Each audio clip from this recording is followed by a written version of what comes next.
Leaders of America, and I would like to hear the excuse that they're going to give us for not supporting it. Cure, and you are curing the diseases that others are not curing, so that is the barometer. The story, Michael. Well, that's right, Harold. He's an immigrant from Honduras who never went to school, college, or medical school. Yet the man known as Dr. Sebi claims to have found a cure for several life-threatening diseases, including AIDS. Too good to be true? Well, you be the judge. The lump in Myrtle Rick's left breast is gone. I haven't had any symptoms or problems, anything. Sabrina Peterson's son no longer disabled by sickle cell anemia. He has a lot of energy. I have to make him rest. Disease is cured by this man. His name is Dr. Sebi, but you won't find a medical degree hanging from his wall. Instead, a certificate of healing.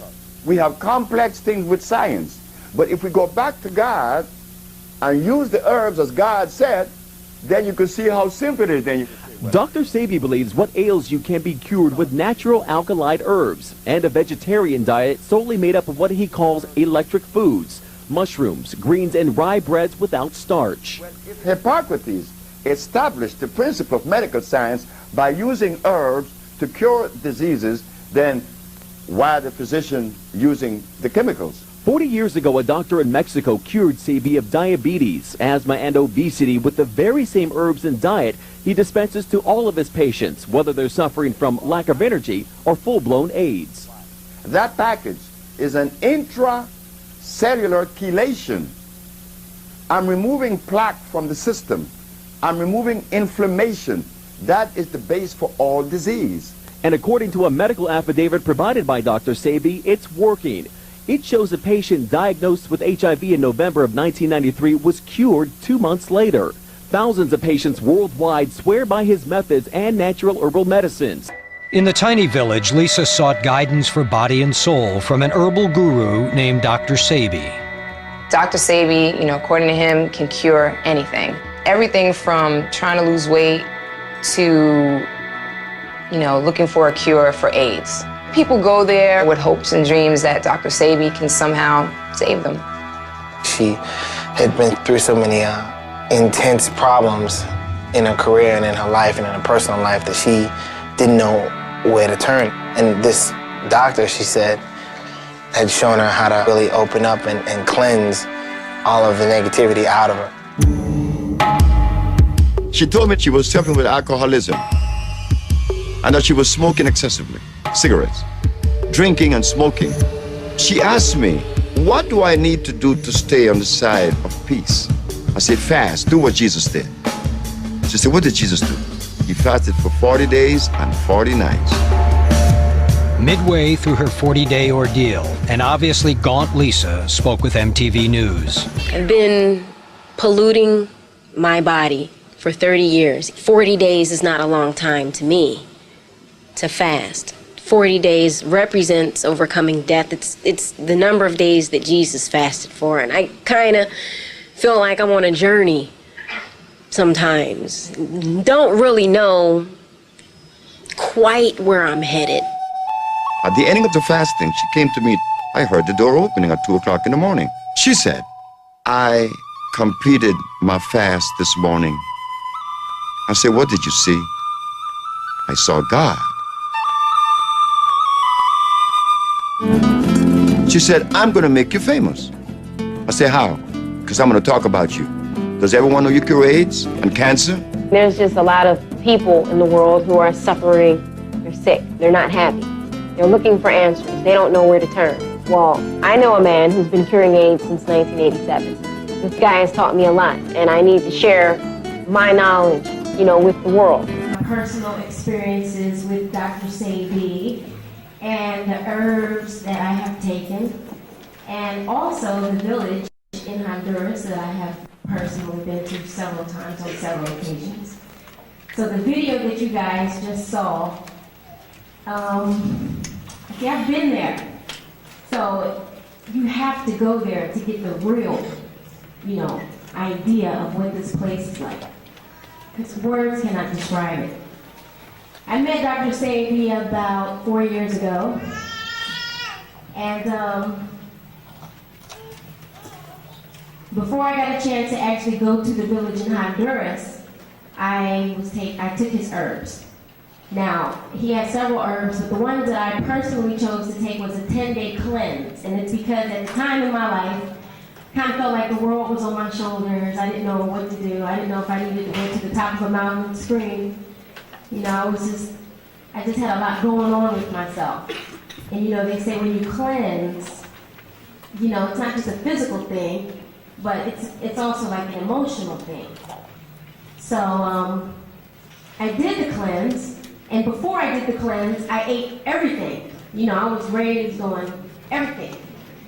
So after I did the cleanse, you know, I had to give up the meat, the dairy, the sugar, the alcohol, the sodas, the acid, the breads, the pastas, almost everything. But for about 10 days, I lived on juice, 100% juice, water, sea moss, fruits and vegetables, and after a 10-day period, I only needed 4 hours of sleep a night. My energy level was incredibly high. My intuition was on point. I could tell you who was knocking on the door before they knocked. I could tell you who was calling the house before they called. My senses was, you know, they were there. I had no desire whatsoever to eat any of the things that I had eaten before the cleanse because I felt that good. Before I did the cleanse, I had eczema. It runs in my family. You know, I didn't have it that bad, but every once in a while I would get a breakout. Rash on my face or whatever. Never, since I have changed my eating habits, have I had another breakout. I had, before I did the cleanse, I had bladder infections. And say, once you get one, you know, it's easy to get them again. And man, they were starting to become a real problem for me. After the cleanse, never have I experienced another bladder infection. Before I did the cleanse, they say I was alcoholic. I was even admitted into Charter Peachford, which is a psychiatric and alcoholic rehabilitation center. They make you take these AAA classes, and they didn't really do anything but piss me off. Excuse me. Trying to make me feel like I had a problem or something. But after I did the cleanse, I had no desire to drink whatsoever. So I do credit Dr. Sebi for curing me of alcoholism as well.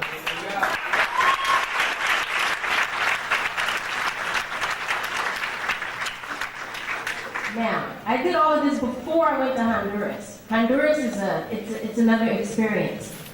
Once I went to Honduras, the environment, it's a tropical environment, so it's beautiful. There's clean air, there's clean water, fresh air, no televisions and radios, none of that poison. You get to relax, bathe outside in the beautiful sun, eat the food. They have a chef who serves you twice a day. And they got their stuff together because they serve you in the morning at a certain time because it has something to do with how the sun rises. Then they serve you at 12 because the position of the sun and all this stuff. That's your last meal. But I mean, I met a lot of good people out there who suffered from various different diseases and whatnot. And I saw with my own two eyes many people recover from what their ailments were. It's a very good experience. It was a great experience for me. I go just to get away, just to relax, just to clear my mind. You don't always have to, like I said, disease doesn't always have to be a physical thing. I kind of feel like we all sick in some kind of way. Whether it be a problem, love life, I don't care what it is. You got issues to be stressed about anything, Cleansing can do amazing things for you. And I don't know where else to go from here, but to just let everyone know that I encourage all of you to cleanse or to be very careful about what you put into your body, because we're ignorant to a lot of things because, you know, you're always watching television or listening to the radio, you know. We think that the things that they're telling us are right. And it's not. Even when the juice bottle says 100% real juice, it's a lie most of the time, because as soon as you turn on the back and read the ingredients, it says 17% juice. Well, what's the other 83%? Sugar or water. So we just gotta, you know, open our eyes, open our minds, and really focus on our vehicles and cleaning it out. And I don't know what to say now. Take your time. So, you right here with me? All right, cool. Well, it's helped me in my career, my music. Yes. No, feel free.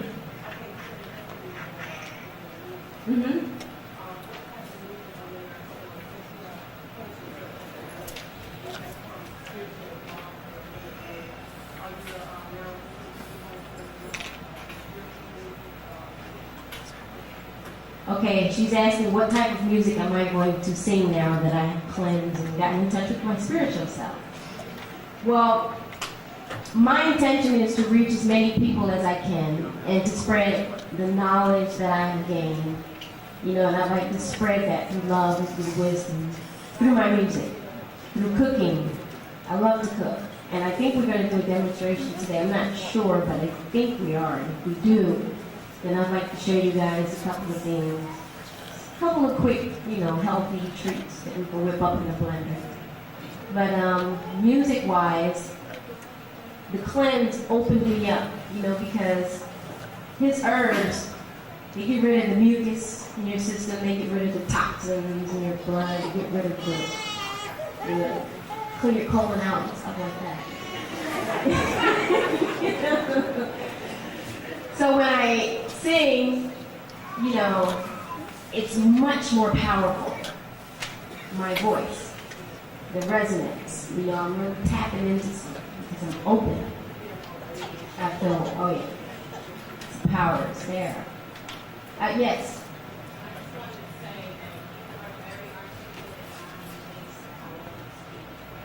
Me too. I'm very amazed at how I'm speaking today. Thank you. I appreciate that. Yes. Mm-hmm.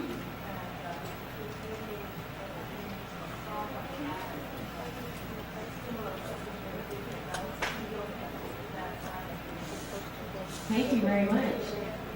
Dr. Sebi has that same thing. Dr. Sebi walks in the room and it just gets bright. It's like you turn on this light. Yes.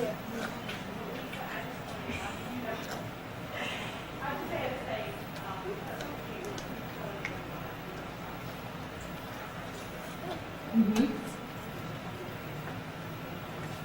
Oh, great.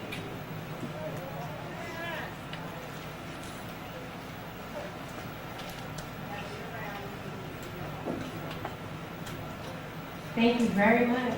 Thank you. Yes. How did I find out about Dr. Sebi? Well, it says in the Bible, ask and ye shall receive. And that's what I did. I didn't know who I was asking for, what I was asking for. All I knew was I had some questions that needed to be answered. And one of them that was really, really heavy on my mind was the cure for anything. You know, I just could not believe that there was not a cure for, I don't care what disease, especially AIDS. I could not believe it. And about a week later, I was in the studio talking to a producer friend of mine named Michael Anthony. And he just decided to tell me about a man that he knew who had the cure. And when he said those words, I said, there's the answer. He's got to be the one, because I was asking for the real thing, coming to me telling me about this man, and that man was Dr. Sebi. So, yes.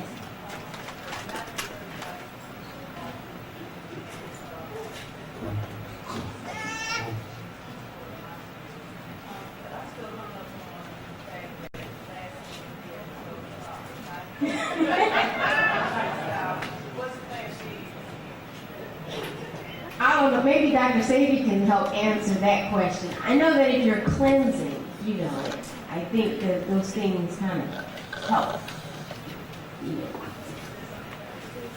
Well, the stars, from what I understand, what I believe, were very important. You know, we all play a part in each other's lives.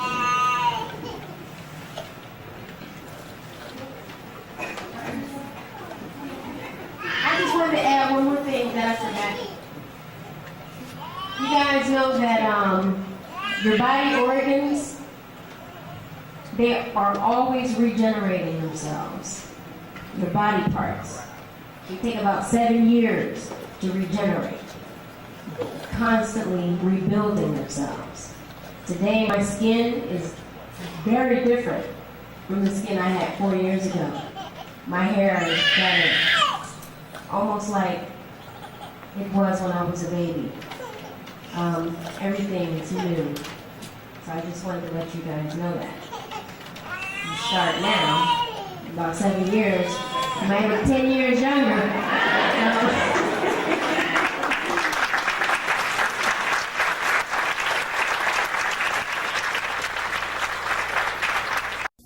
Quick.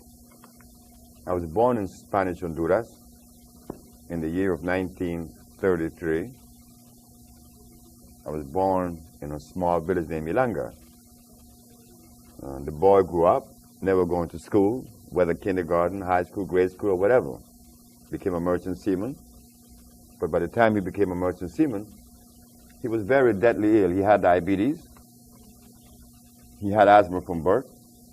He was impotent at 28. And at 30, he had diabetes, asthma, obesity, and insanity. And with the help of Mexican people, I was cured. I decided to enter the field of natural medicine. Can I interrupt you for a quick second? Of course. I'm sorry. When you started off, you were referring to yourself in the third person, and you switched to the first person. Do you see who you were earlier in your life as sort of a different person, as though you've sort of become yourself in the second half of your life? I was always a different person. I disagree with everything. I disagree with everything. Everything I heard, I disagreed with. Right. And I was 14 years of age when I said I was going to work. I was working since I was 11 because my grandmother raised me. And she was my responsibility to take care of paying the rent, buying her clothes, buying the food. So, but I was tall and I was very, I suppose, sensible. So I just grew up, and at 14, I made a statement that I was going to do something to help humanity. But when I made that statement, I also knew that I was going to come up against the established or prevailing philosophy of life. That I knew at 14 years of age. But I didn't know that one day that I would become the person that I'm known for today as being the healer. I didn't know that. But even before I became the healer, you know, I didn't have a girlfriend until I was 21 because I disagreed with what I saw. And even now, my interrelationship with women, I don't believe that there is a woman that could rightfully say that they love me because of the way that I live and the way that I see things. And I'm not really upset or bothered by that. But I live different. I see different. I feel different. And I don't like to share that with most people because it is so far away. You know, you don't want to disturb anyone. But even the healing that I bring to the world, look at that. When my first patient, my very first patient, I was a steam engineer.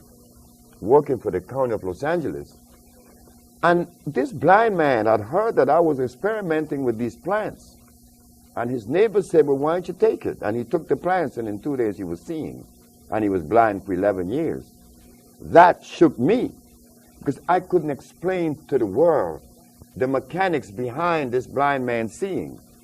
What were your thoughts when you formulated the compound? Right. The way that the compounds came into existence, was being a steam engineer, I knew that the pH value, the pH factor, had a lot to do with healing.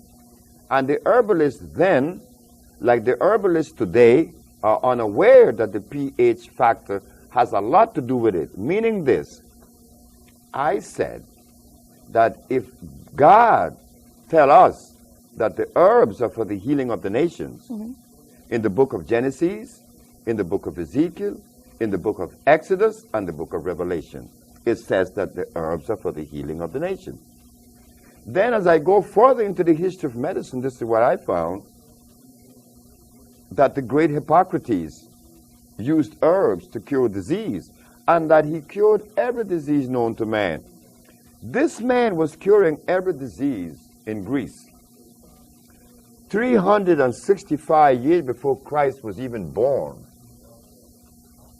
So when people tell us that only Jesus heals, you remind them that Hippocrates was here long before he was born, 300 years.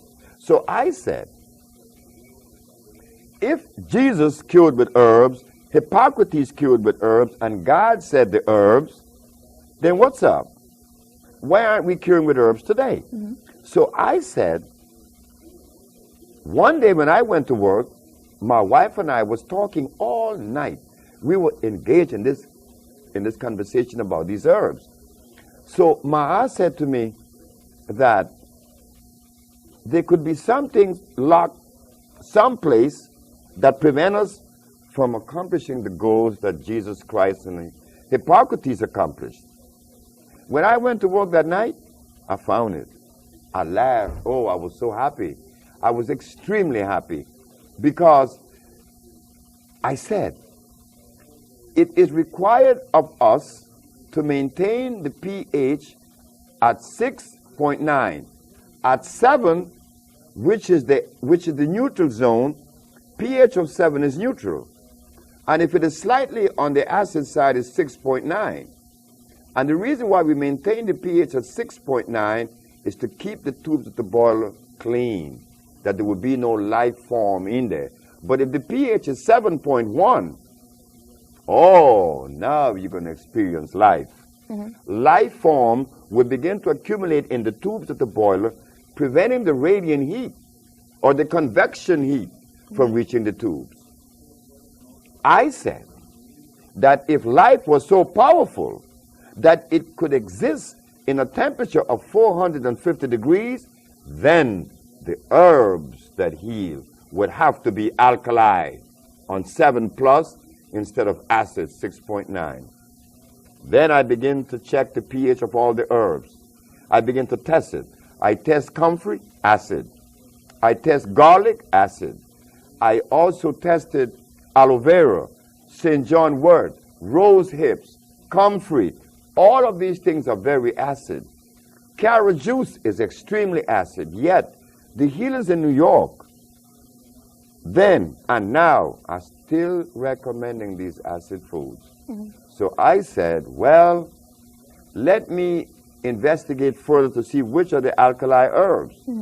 And I began to see that burdock, yellow dock, also the elderberry, these are alkali plants. Also the Virginia snake root, that's alkali.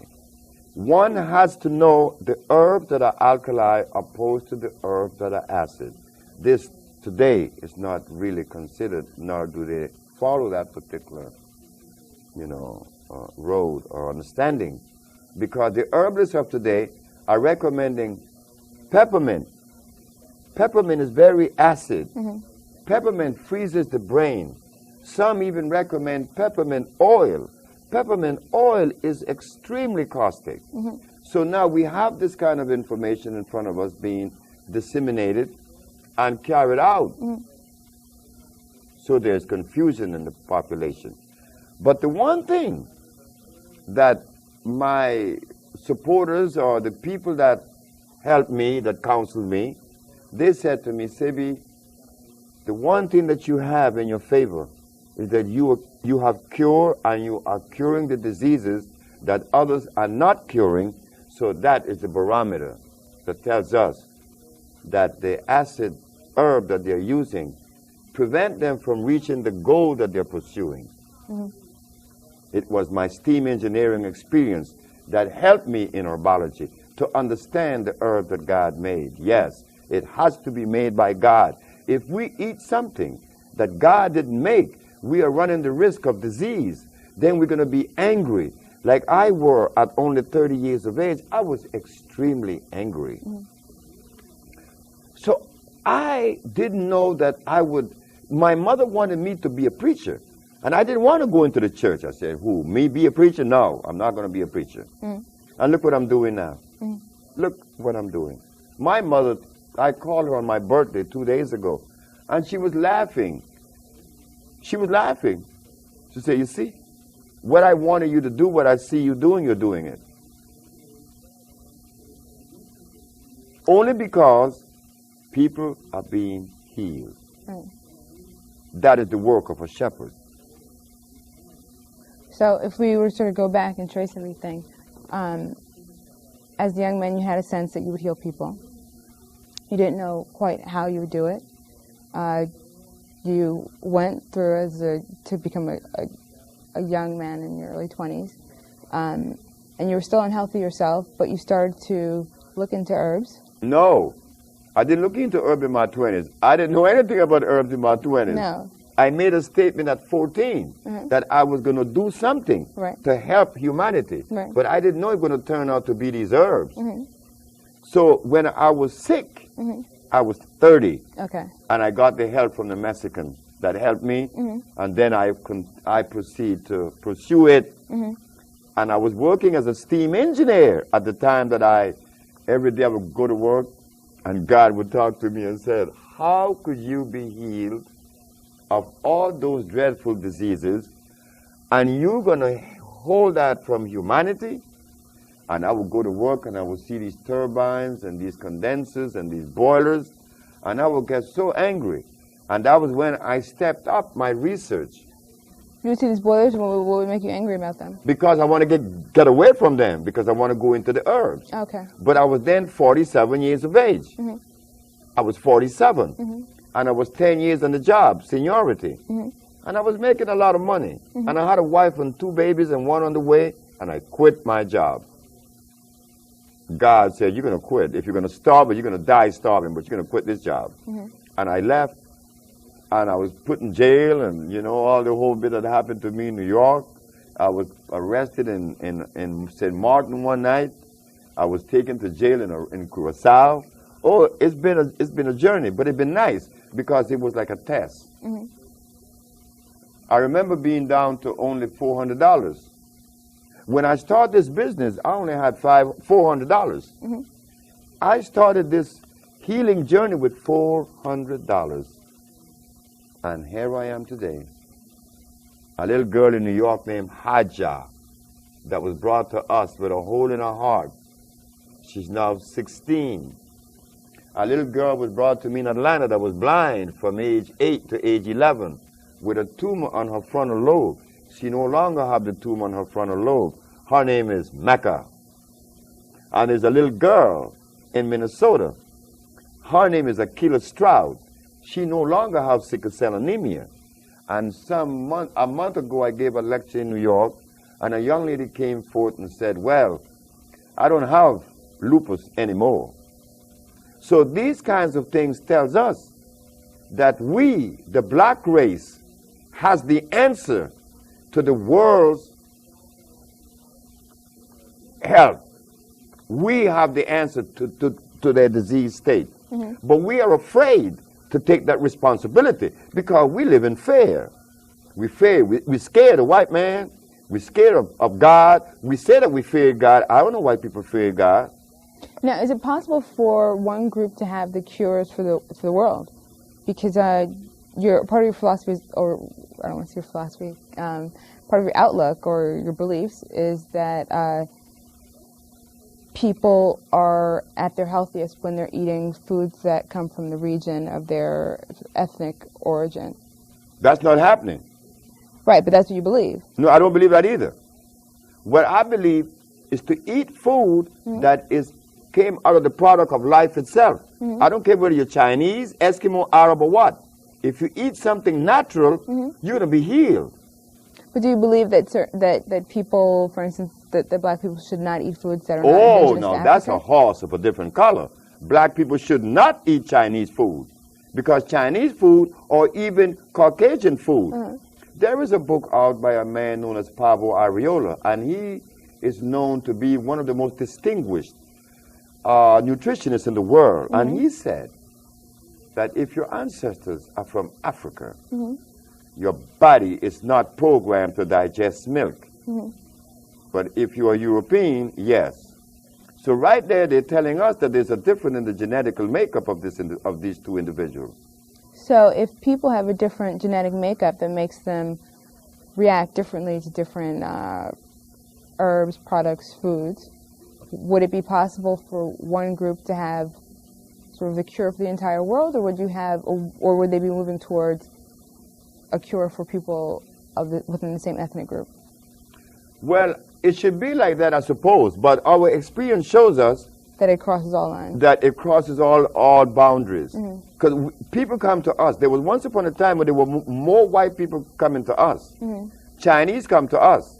Japanese, I just said that Matun just killed a woman in Japan of lung cancer, and she never seen the woman. They called from Japan and told Matun, like Annette, have cured many, Matun have cured many, so it's Tatanisha. And they have never seen these people. She sent the compound to Japan, and she was cured. We sent compound to Europe, and they were cured. I have a letter from a psychiatric group in France who want me to go and lecture to them. Why? Because someone with schizophrenia was cured that they know about. So these compounds cured everyone, whether you're black, white, Chinese, or Eskimo, providing they are natural. But the substance that you're going to eat as a staple, yes, I agree with you. You are 100% right. It has to be something that is genetically consistent with you. Okay. No, I wasn't saying that, and I'm not saying that either, because I don't know it. It's something I'm asking you about. But you did. It was good. I've heard that you've said that. So yes, but it was correct. Okay. It's apropos. Okay. And I'd like to hear a little bit about that in terms of people and the relationship between the staple diet and where your ancestors are from. We're going to give you an example, a good example. From the day that God created this universe and made black people, how many years it has been since God placed black people in Africa? Do you have any idea? The anthropologist has no idea, but they would spout out these numbers for you, that God made the universe 9.5 billion years ago. So the other is, when did he put black people in Africa?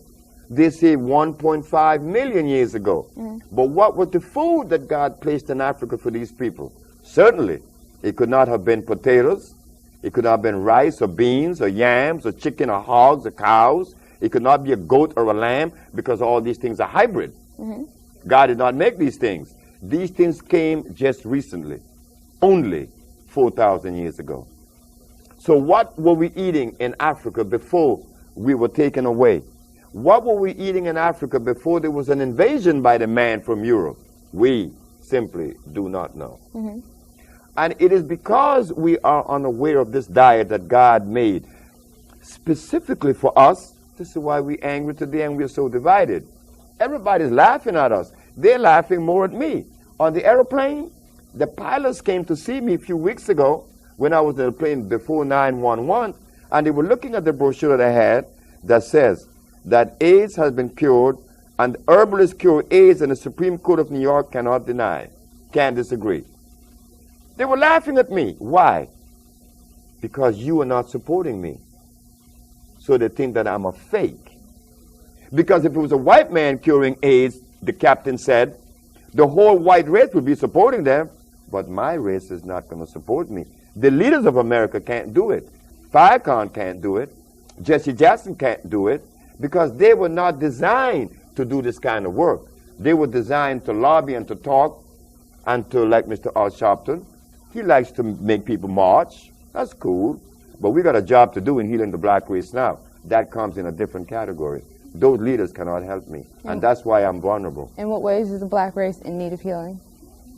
In what ways does the black race need healing? Mm-hmm. One of the areas that the black race need healing mostly is in the central nerve system, mm-hmm. because we have been eating acid food for 400 years. And how does that manifest itself in terms of? Socially? Socially, physically, and physically. What's the damage that? Okay, socially we see that very seldom our leaders agree with their own selves. The leaders are at war. Mm-hmm. They're all in disagreement, because among the leaders you find Muslims, you find Christians, you find Buddhists, you find all of that. And they all seem to disagree with each other's position. Mm-hmm. The politician, well, I don't know what role politics play in our progression health state. Mm-hmm. How we see it, again, is that we are not together on any issue that is pragmatic, that's going to elevate us in producing something for our own existence. Self-preservation is the first law of nature, and we are the only people on the planet that denies that. Okay, so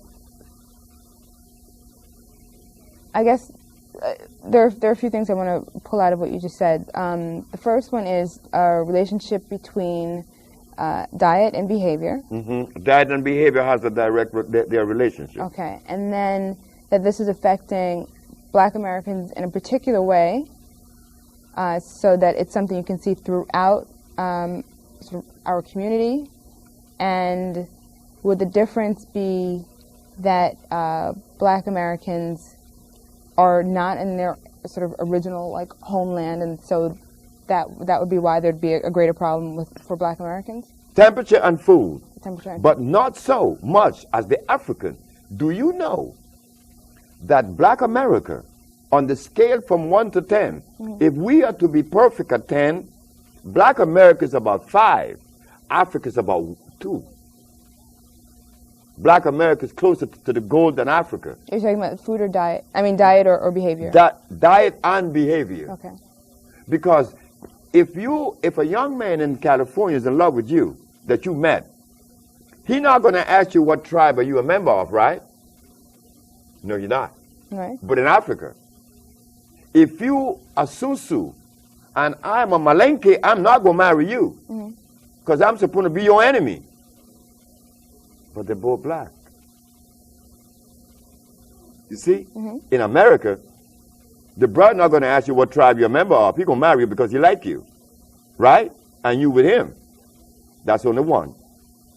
But do you think that being concerned about the tribe a person is from means that you, them, and any of your offspring will always be linked, at least in traditional society, will be linked to a certain geographic region, and you won't have the problem that you described of being sort of removed from the area where vegetation is that would be good. Adapted for?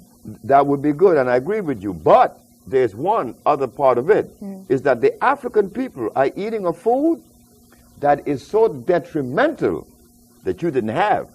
And you see, the African people is eating cassava. Cassava is cyanide, pure cyanide, unadulterated. You didn't have that. And because you didn't have the cyanide, you were able to produce plastics, you were able to produce rubber, you were able to build the White House, you were able to produce electricity, you were able to produce agriculture, the African men. And no other Black man in the world has ever done that. That shows that Black America, even though taken away from motherland and given meat, which is responsible for our anger, we are still able to do things that is over and above any other race in the world. The Black race has proven that. And now that another one comes, your brother and servant, Dr. Sebi, it is not so surprising that he's curing AIDS and sickle cell. You know something? Curing AIDS is easy. Curing sickle cell is like play for me. Diabetes, we cure 10 a month. Yet, there aren't any centers in Germany that is beset with diabetes. There aren't centers in the United States that cure diabetes. We cure diabetes. Now, what are we going to do now? I would like to hear the excuse. I would like for someone to take this particular entity to the leaders of America, and I would like to hear the excuse that they're going to give us for not supporting it.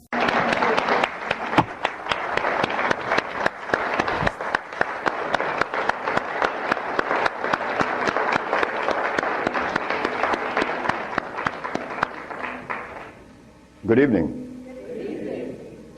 I want to thank you for being so humble and nice, considerate to come out here and listen to what I have to say. But what I have to say is mine. It was never mine. It's ours. I never believed that I would find myself in front of an audience having to talk about a subject that we all once knew. A subject that is as old as creation. And if you want to see what I'm talking about, we have to just take a look at the zoo. The zookeeper doesn't feed the gorilla the food of the polar bear. Am I right? So how come we eat the food of everybody?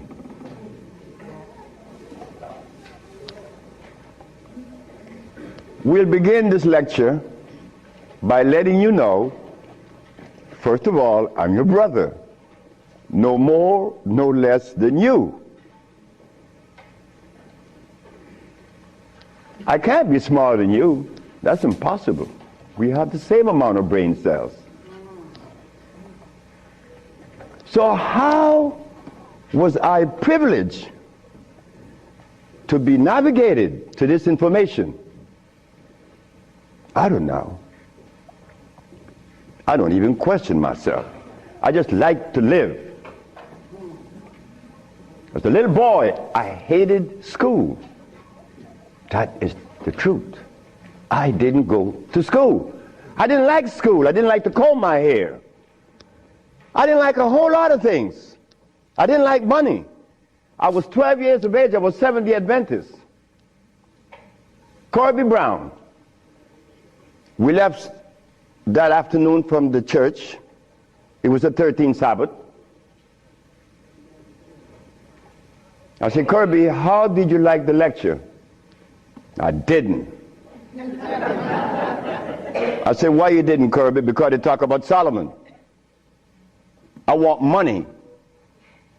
I said, Kirby, but when you have wisdom, you have everything. Well, I don't know what wisdom is now, nor then. But I knew that money was not my pursuit. Kirby said, I want money. We were 12 years of age, 1945. I'm 73 years of age now. In 1994, a young man by the name of Tom Flowers came to me and said, guess who is coming tomorrow? I said, who? Kirby Brown. I said, well,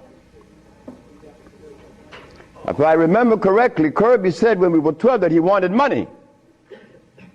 I hope he made millions of dollars. I don't have any millions. I don't even have $1,000. Which I don't. But that's okay. I live. I found that avenue, or it was shown to me how to live. Not to read books. Because everybody reads books. But yet, society is deteriorating more every day. Everybody reads books. The brother called the other day on the radio and said that he asked about corn, right? Corn? He read books. He said that the text, the Kemetic text, showed him that corn is good. Well, he better examine his text, because corn was made by man. But anyway, Kirby said he wanted money. That was a Thursday. Tom Prower said, Kirby is coming tomorrow. So I said, well, if Kirby didn't make his millions, I'm going to remind him that we are alive. We are alive. Kirby didn't arrive. Kirby would never arrive. They had to take axe to chop the hotel door down. Kirby died of a heart attack. Kirby weighed 390 pounds. Kirby wanted money. He became a cab driver in New York. I didn't want any money. I didn't want it then or now, because it's not important in your life. It was never important in our lives. The Maya shows that.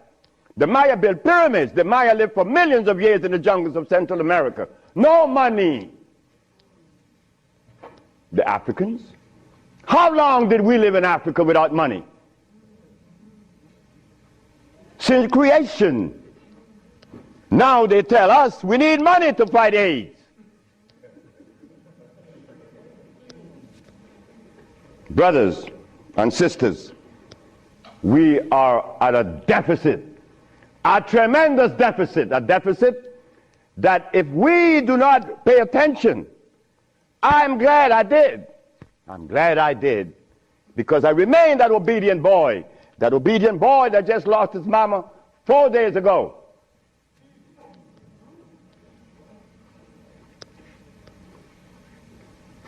I listen. I listen. But to listen, you can't have a philosophy in your head. If you have a philosophy in your head, you cannot listen to anyone. I was there. I was a Seventh-day Adventist. I listened to no one but those things that came from the church. Well, if I were to listen to the church today, the Seventh-day Adventists, I'll be eating tofu. I'll be sick. You see? I'll be eating tofu. If I had gone to school, I would have become a medical scientist. I wouldn't have been able to cure AIDS, because they do not. They don't cure AIDS. If I had listened to all of the philosophies of Europe, I would have never been able to find the answer to the cure of diseases. But today, I'm going to share with you the African wisdom, the African brain, the African genesis, the African resonance, something that was never taught to us in the schools. Well, why should we expect the school to teach us something that would enhance our growth and save our lives? Why should the school teach you that? When in history has there ever been examples to show that one race of people is indebted to another? That has never been. Then you tell me that the white man is a bigot. The white man was never a bigot. He was never a discriminator. The white man is a person that obeys the first law of nature. Self-preservation is the first law of nature. So the white man, whenever he proceeds to preserve his race, and we sit back and say he's a bigot, it's only because we have lost it and we don't even know how to get ourselves out of this mess. I'm one of them. I'm you standing here. But one day it was to be that your brother would be shown something that would change the profile of things. I left my country, where I was born then. In 1953 to New Orleans, I became a merchant seaman. I was 20 years of age. As a merchant seaman, I became an engineer 5 years later. I'm a steam engineer. Don't ask me how I did that, because that's going to baffle you. because I've never been to school, and I don't read books. I don't read books now, nobody's book. I'm not even going to read my own.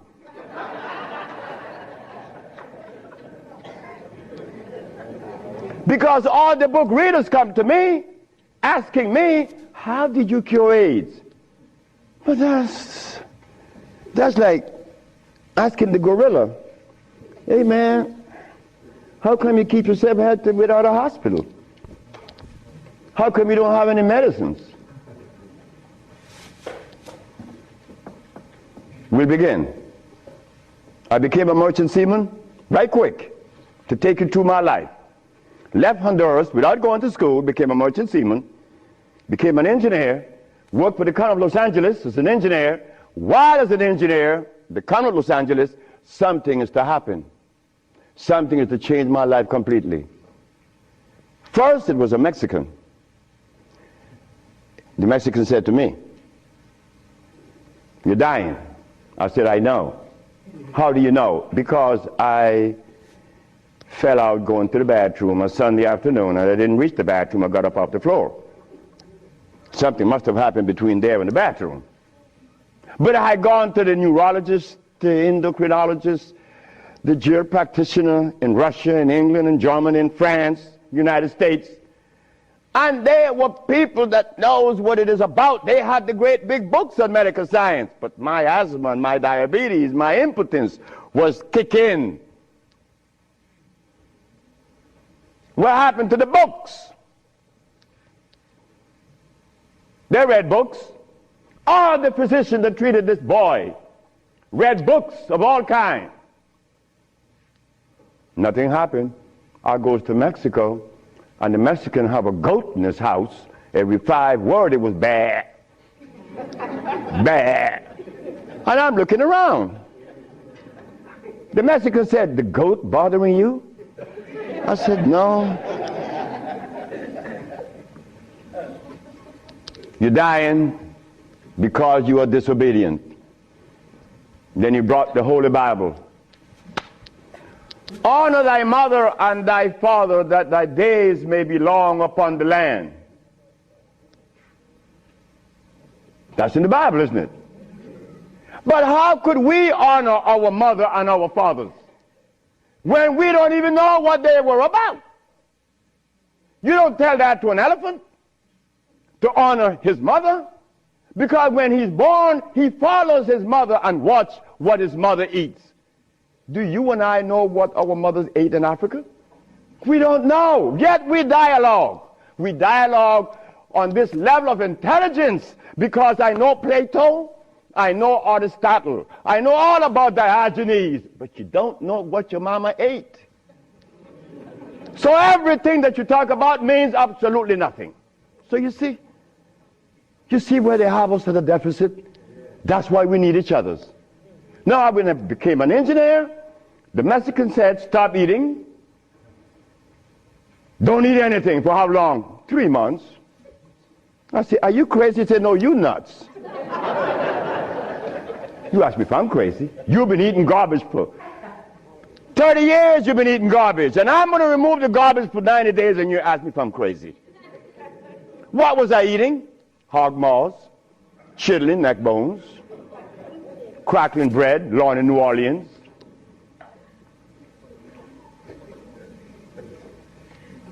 Eggs, because the grown-ups told me when my penis wasn't getting hard, eat eggs, drink raw eggs. And I did, by the dozens. And nothing happened. The Mexican said, don't worry about it, don't eat. 90 days later, I was no longer impotent, no longer diabetic, no longer asthmatic, no longer with glasses on my eyes, and this stomach hair was 42.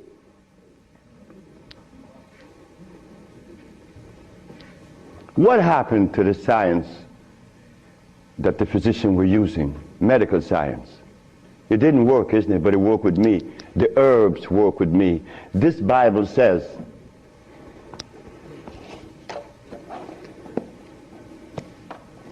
in the book of Revelation, it says 22 verse, And the first chapter, it talks about the herbs for medicine. Am I right? Well, ladies and gentlemen, what could have happened to us that when my brother, who was a preacher for 30 years, was sick, and instead of going to God's medicine, he went to the physician to get a chemical in his arm. My brother died 21 years ago. I'm not a preacher. I would never be a preacher. I told that to my mother. She wanted me to be the preacher. I said, no, no, no, no, no, no. That would be the last thing that I would consider. She said, why? I said, because I want to live truth. Even if it kills me, I'm going to live truth. And truth is, the Bible says that the herbs are for the healing of the nations. But the preacher, when he gets sick, he go get a chemical. What is the message he's sending to God? Come on, just be truthful. Let us be truthful today. If never again in our life, let us be that today. Why do we go to see the doctor to give us a chemical when the Bible says the herbs are for the healing? Why do we go? Well, you're going to soon find out. That's what affected me then, and probably affecting me now, to a great degree, more than I would ever realize.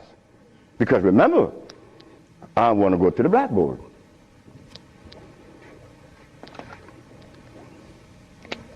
Roughly speaking, Africa. Way overhead, we put America.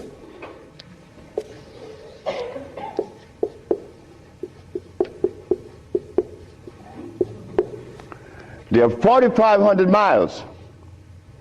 What happened between here and here? A lot happened. You see, when we were here, without the mathematics, without the ABC, without the sciences, when we were here, we had something to our advantage that we no longer have here. We are blind here. Here we weren't. We were seeing. Why? Because God provided us with everything we needed here. And none of it was comfrey or rice and beans. There were no tofu. There were no soy there. There were no cows. And there were no hogs, no chicken. There were no flour. Those things didn't come from Africa. You see rice and beans and flour and cheese and meat and the starch that you eat, they all came from right here, from a laboratory.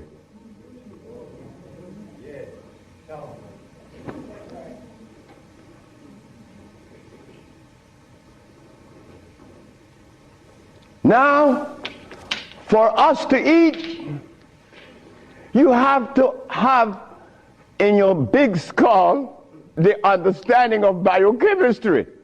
But when we were here, we didn't have to know anything about biochemistry. Why? Because God doesn't make poisons. You see, God doesn't make carrots. Well, let me put it here. Stop the garbage.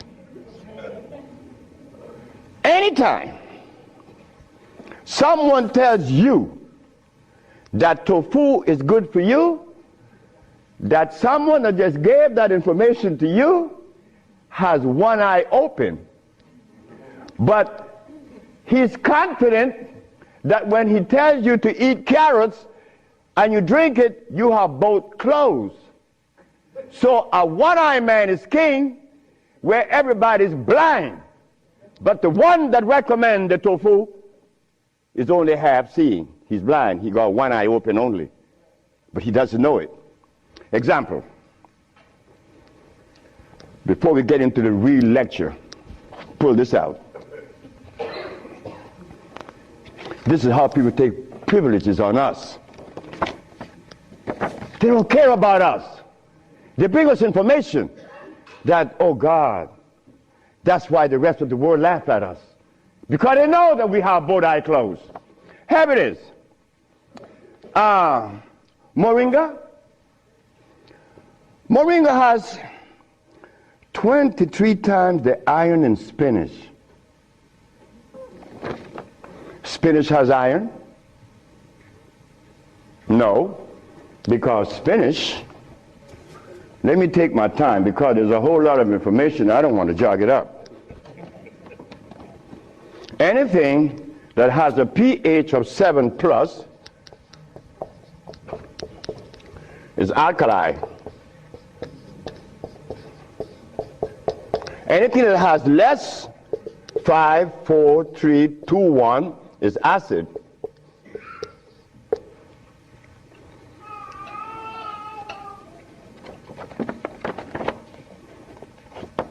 Spinach.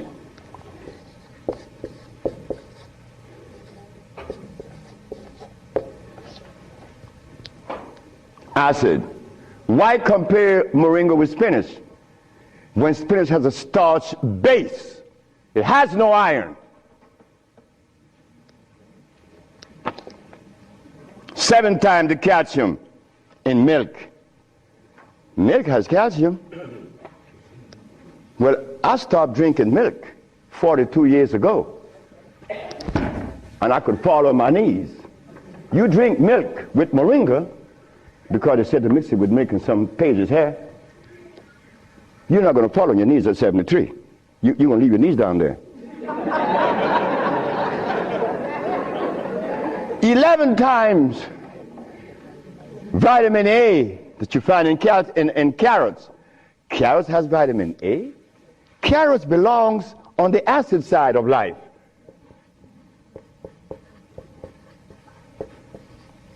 So right there, and they send it to mix with carrot juice.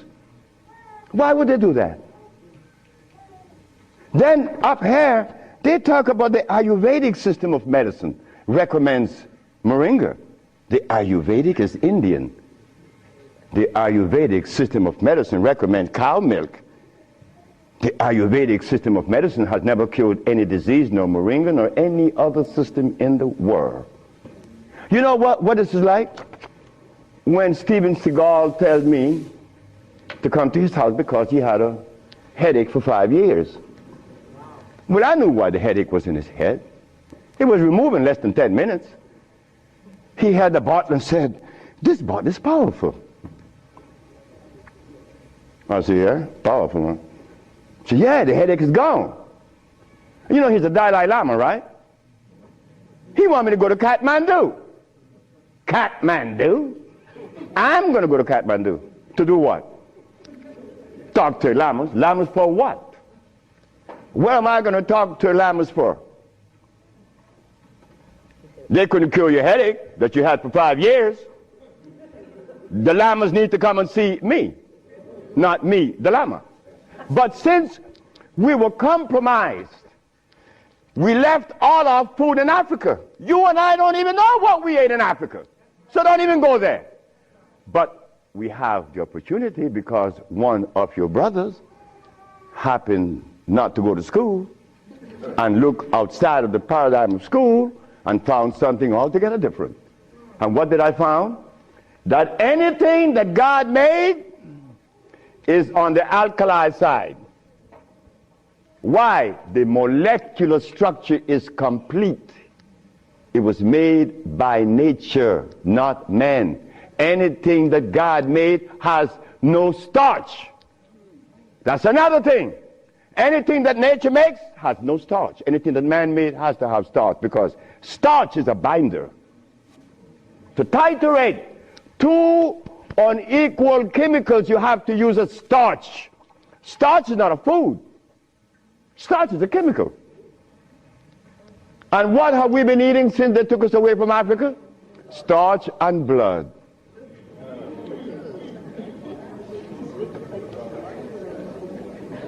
Starch and blood. We didn't eat blood in Africa. Gorilla doesn't eat blood. He eats leaves and berries. But gorillas are sane. They listen to each other and they have a society well put together. Well, Sebi, when he became the engineer and he found out that the pH value of things had a lot to do with healing and the properties that's to be used, I was happy. I used to run home. Guess what I found? I found that the herb that everybody's talking about is acid, and everybody's using it. What herb is that? Comfrey. She said, what? I said, yes, it's on the acid side. And so is rose hips, enchilesia. What about golden seal? That's right, golden seal was made. It's like the stick that you put in your mouth. They call what? What they call it? The chew stick. What they call it? Liquid stick. Everybody have liquid stick in their mouth, right? But liquid stick was made. It has 50 times more sugar than does sugar itself. It has glycerinic acid. You see, we didn't have to study biochemistry in Africa because everything we had there was on the alkali side, so we could eat anything. But when they brought us here, you know, put some clothes on now. And after they put the clothes on you, come here, boy, you got to get in front of this classroom. You have to learn this ABC stuff. But hold it now. Gorillas doesn't take their cubs to be trained by polar bears. Gorillas train her own cubs. The gorilla way. But no, you and I, our parents couldn't do better. They had to take us to the school because they wanted to save us, you know, protect us, because that's mother. Mother doesn't want child to suffer. So mother was shown that if child didn't go to school, they'd be illiterate, and the society is made up where you must go to school if you want to buy a Mercedes. But in our society, school, what you mean by school? We don't have such animal. We build things. And those who've been to school can't even build the pyramids today. Not in Honduras, not to mention the pyramids in Mexico. They're 4 times the size of the pyramids in Egypt. Oh yes. I know Ben joking and didn't talk about that. But that's okay. Because he need help like I need help. We all need help. So the school that we thought was going to be so equitable, so useful, had become a deterrent. Because those that have been to school doesn't cure anything. How did I learn and I didn't go to school? Easy. You know, we baby-aged kids, we don't die. Right? We do it. I'm not wiser than you. I may be more mischievous than you. I know that because I do some mischievousness that you would not believe. But anyway, as an engineer, I went to work one night and I began to test herbs. And I begin to see that all the herbs that you guys are using are acid, every single last one of them, except for burdock, yellow dock. They're natural herbs. And the other one, which is the red clover, that's a natural herb. You know, they're alkali, they're very good. So I begin by compounding herbs from all over the world. And lo and behold, a blind man was killed named Mr. Fredericks.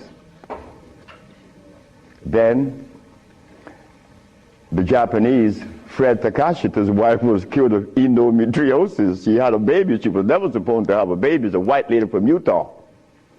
My boss brought his daughter and his brother with ulcers. They were cured. The boss came to me one afternoon and said, "So you're going to leave me?" I said, "Yep." He said, "You're going to leave me? On your resume, you said that you didn't go to school. And the only reason why I hired you is that I was curious to find out how could a man have an engineer license, never been to school. I wanted you to fail. But instead, you did something that is extraordinary. Are all black people like you?" I say, "Brett Howell," his name is Brett Howell. "Are all black people like me?"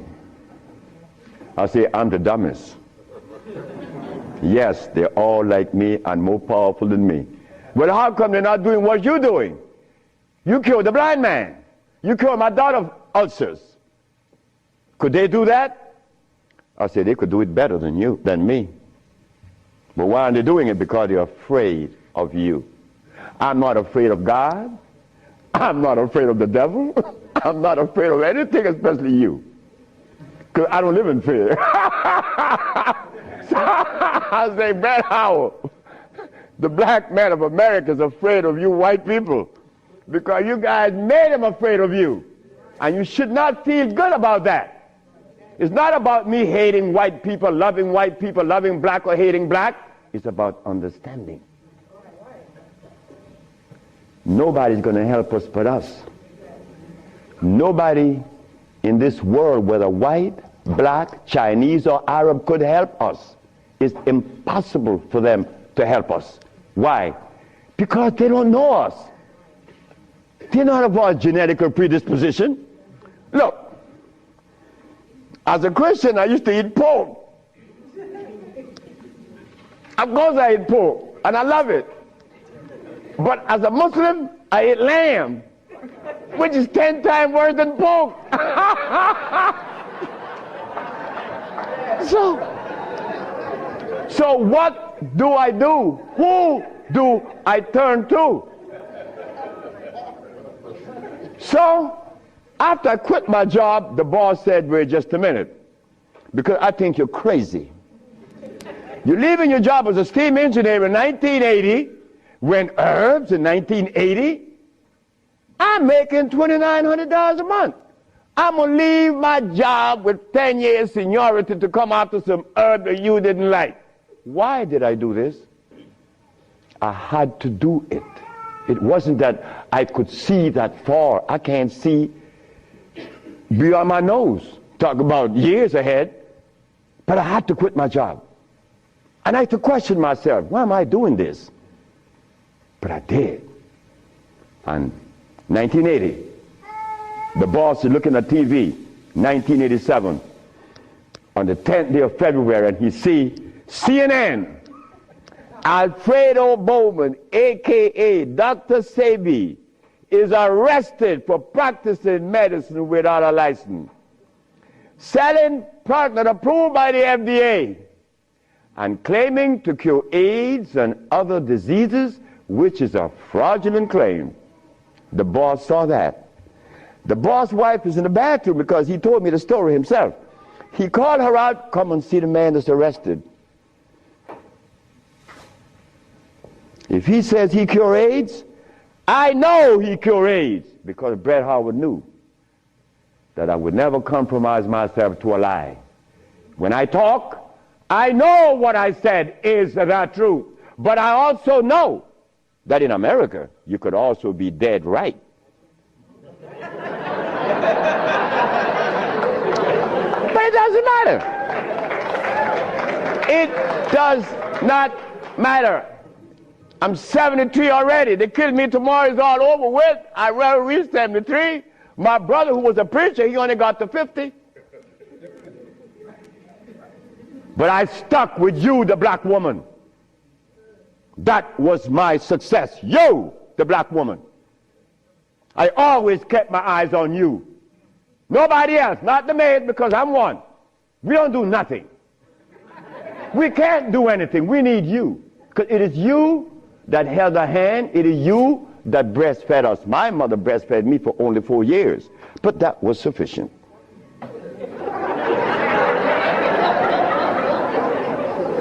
In 1962, two statements was made in a barbershop.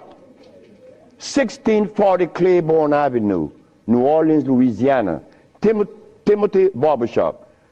Tim Barbershop. Ernest Moriel walked in there when he was a lawyer. And every time Ernest came in the barbershop, we used to jump on Moriel. I mean, we used to kick him around the place. Moriel said, you see you niggas? One day, I'm going to become mayor. And I'm going to remember you, Alfredo. That's me. The big mouth. I'm going to have you in jail. Ernest became the mayor of New Orleans. I was in Los Angeles, and the most hurting thing in my life was when I heard that Muriel had passed with asthma, a disease that I used to suffer with, that I was cured of in Mexico, and that I have addressed so many times. Muriel died. Ernest Muriel. Then another statement was made by me in that same barbershop. I said that I would give the black woman a gift. Brother said, Logan said, Sapphire? I said, yes, Sapphire, your mama. I said, she was the first, you came out of her, she held your hand, she teach you everything about the basic things of life, and then she cut you loose. Now she worth nothing, she's Sapphire. I'm gonna give her a gift. 1962, that statement was made. But 1962, I was sick. I had asthma, I had diabetes, I was impotent, I had everything under the sun. But in 1964, I was cured, and years went by. Then I found out this is the gift to the black woman. The healing that I found is in your hands now, black woman. Yes, it's in your hands. So in 1987, I was arrested. And while I was in jail, I was the happiest man in the world. Because when I was 40 years of age, I was going to work, and I passed by Miss Louise Wright's house on my right, and I made a statement, I'm going to help humanity. And here it is. 1987 is the showdown. I was arrested. All of the people in New York that were healers, I don't need to call their name. They said, yeah. They got the big mouth. They were angry at me because I put an ad in the Village Voice and the Amsterdam News and the New York Post. AIDS has been cured by the USHA Research Institute. And we specialize in cures for leukemia, sickle cell, impotent, blindness, cancer, and others. Well, after all, I did it. Shouldn't I advertise it? You should be glad your brother's doing that. Because now you have a chance to share in the bounty, right? That's the way I felt. So I'm in jail and I'm wondering, how is the American Medical Association going to escape from this one? You see, in the past, herbalists, when they talk, shh, gotta be quiet. Gotta talk under the table because the physician may get you. The FDA gonna get you. But we seem to forget the one basic thing. When they remove us from Africa, did they bring our food with us? Did they? Well, how could the FDA have such kind of power over us now? Come on now, just wake up to it. So I stood in jail thinking, how am I going to do this one? This is going to be a heavy number, but it's nice because I wanted this moment. I wasn't going to back down. What you mean, back down? I'm representing some black woman. I never had a father. I never had a man in my confines to tell me something. No, I never had a stepdaddy. I had a woman. And then another woman, my grandmother. My great-great-grandmother lived to 124. Her name was Elizabeth. And she lived 70 years without a man. My great-grandmother lived 112. She lived 68 years without a man. My grandmother died at 100. And she lived 50 years without a man. My mother died 5 days ago. And she racked up 40. My mother died while I was coming to see you. I didn't turn back. You know why? The relationship with me and my mother was one of love. And she would have never wanted me to be there.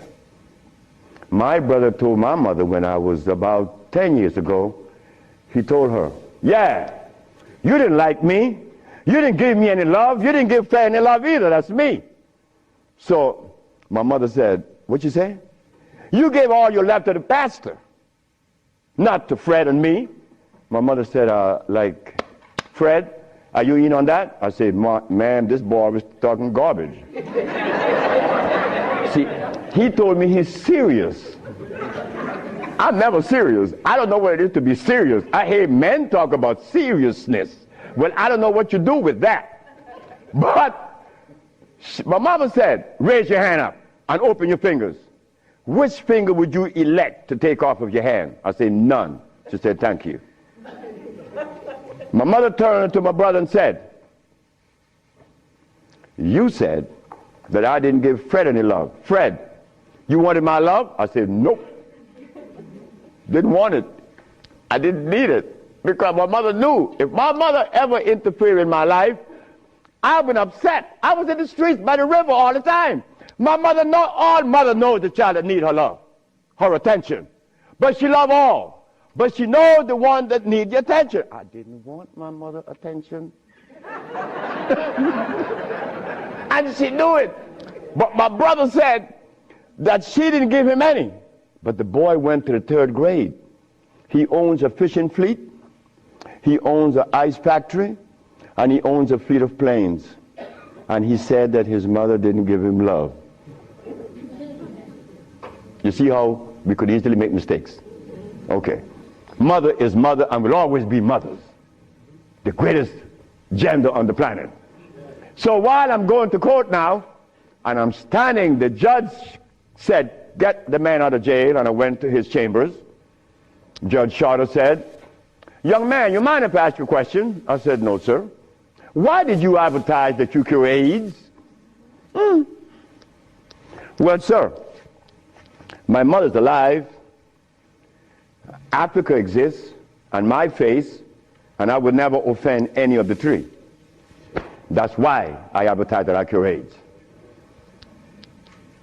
He turned to the woman at the desk and said to her, ask her, did you investigate this man before you arrest him? She said, no. Her name was Phyllis Spay from the Attorney General office in New York. She said, no.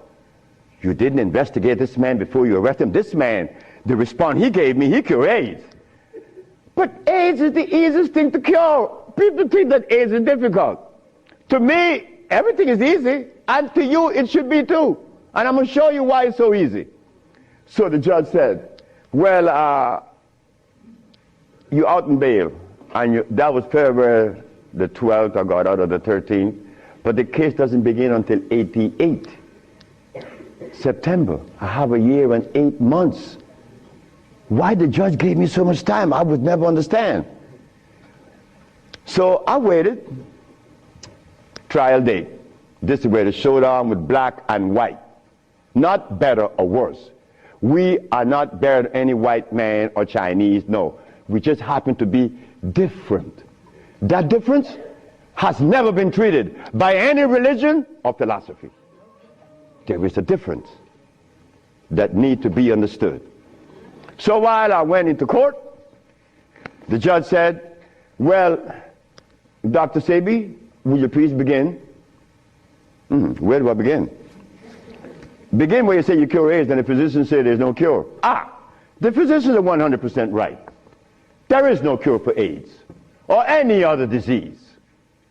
The judge said, just a minute. There's a contradiction here. The newspaper says that you cure AIDS. Then you agreeing with the physicians.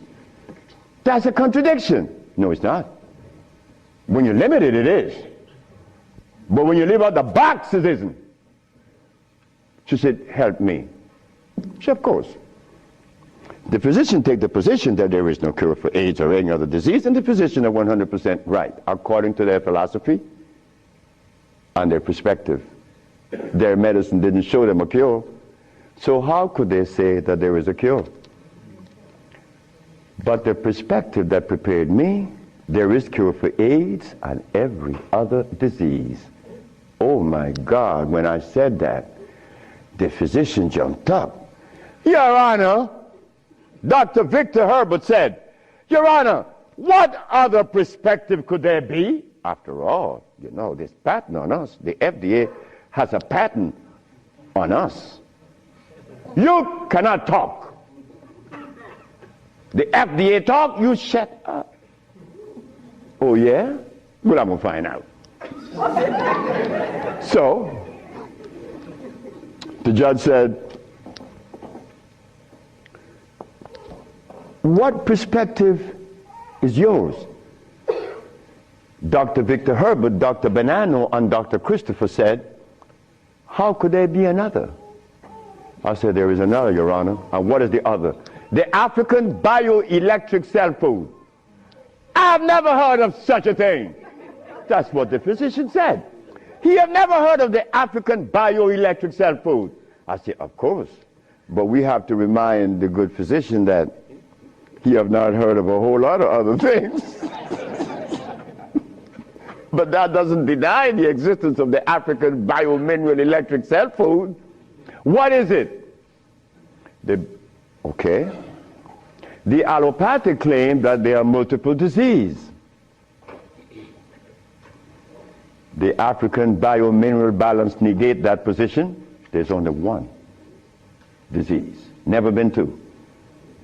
The allopathic claim that to treat the multiple disease you must use a chemical, which is violating God. Right? The African biobalance said no. It's a nutritional approach, electric food. Your Honor, I told you that this man was insane and unscientific. He said there's only one disease, but there's only one. Remember, I'm the boy that didn't go to school. I'm going to break things down to the least common denominator. When I was a steam engineer, I found out that in a machine, thermodynamics I'm talking about, or an automobile, the only thing that could cause this machine to go bad is what? Short circuit, obstruction, overheating. The same thing with the human body. So what did I do? I put compounds together that would cleanse the human body of what? Of mucus. In so doing, AIDS, sickle cell, lupus, herpes, blindness. Pretty sound too simple, right? Well, that's not my fault. They have complex things, and then they deal with the complexity. And boy, that's a job. But with us, on our journey from Africa to America, it was easy because the slave master had a ship and brought us over. But getting back to Africa, we get confounded. We can't go back now. We don't know how to go back. We better not even go back. Because when I tried to go back, this is what I did. My first trip with a passport was to Kenya. So I went to Kenya and they said, where your passport? I said, I have no passport. I said, I was taken away 500 years ago. I'm back.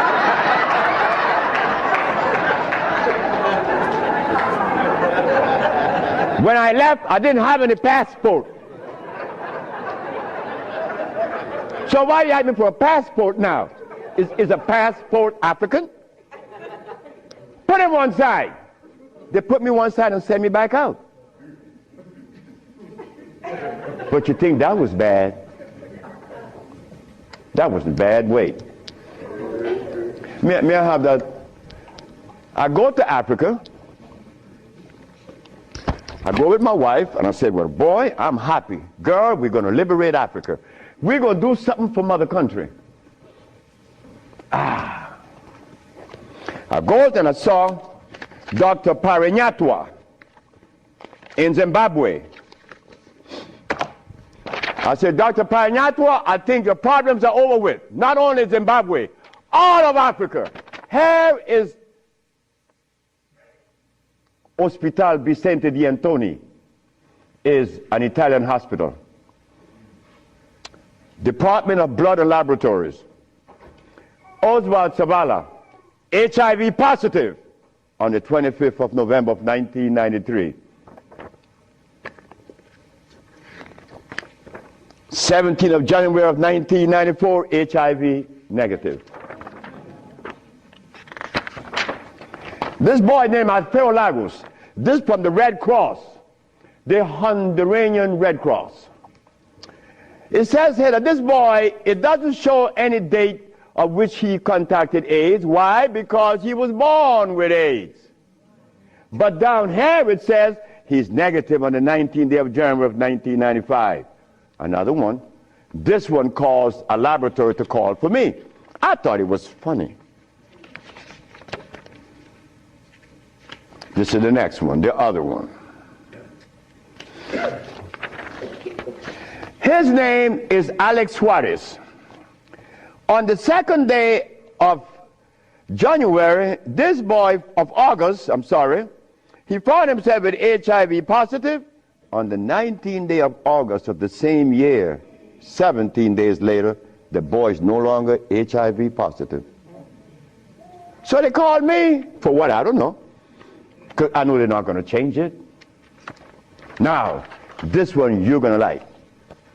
This one is from the San Diego Public Health Laboratories. It says here that this man has a HIV-1 RNA 26,205. The boy was supposed to be dead at 25, right? Just go to the other page. 6 months later, he's less than 400. He was killed at 15. So anybody want to read it? Because I could be lying, because that's the way we think. But here it is. No, that's possible. I could be lying. Here, young lady. So, curing AIDS, brother and sister, look, that's the easiest thing for niggas to do. We could do more than that. Curing AIDS, to them is big thing. To us, it's nothing. You understand? But now, here is where this little culprit comes in. Where did I put it? The blood, no, no good. Here it is.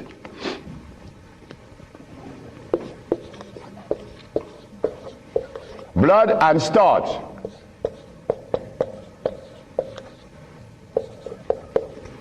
Blood and starch? Blood and starch is going to prevent you from doing what the ants does for each other.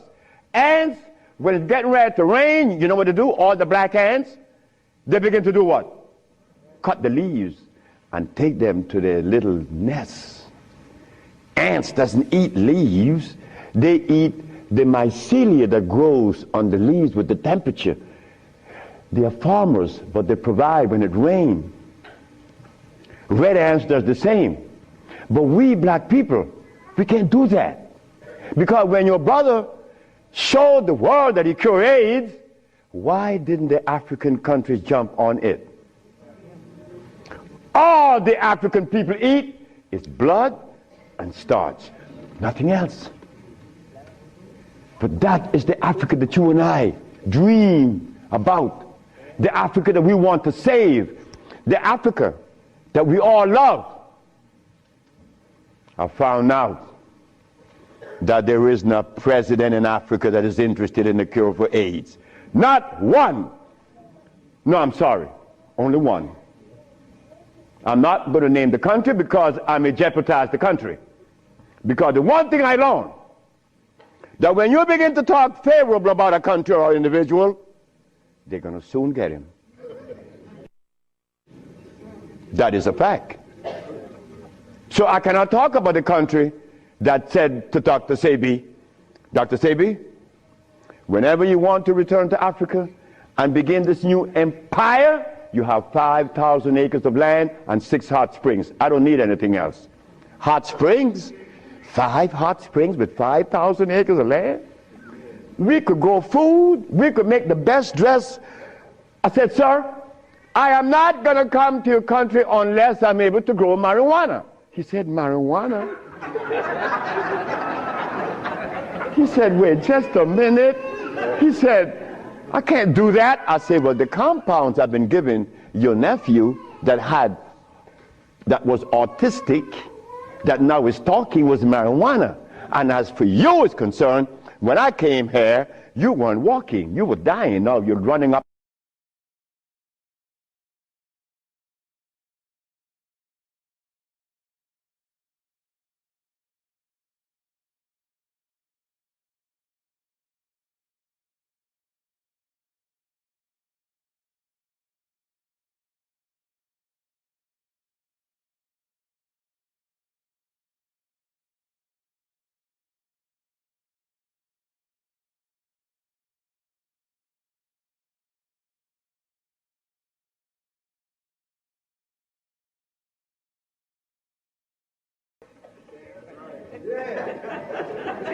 I have that right. It's not everybody that uses it, from autism to arthritis, is cured, because everything that God made is good.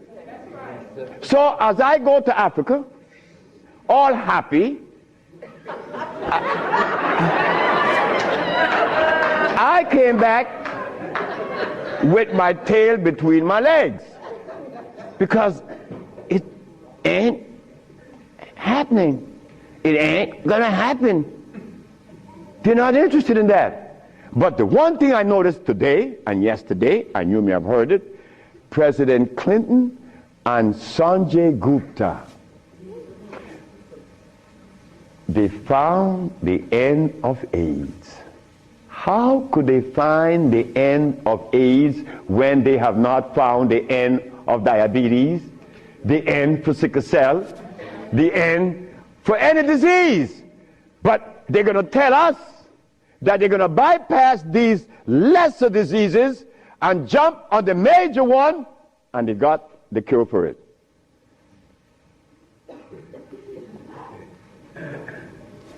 I got documents to substantiate that I cure AIDS, right? So what's up? What's up? Well, I'm going to show you what's up. When I was in Zimbabwe,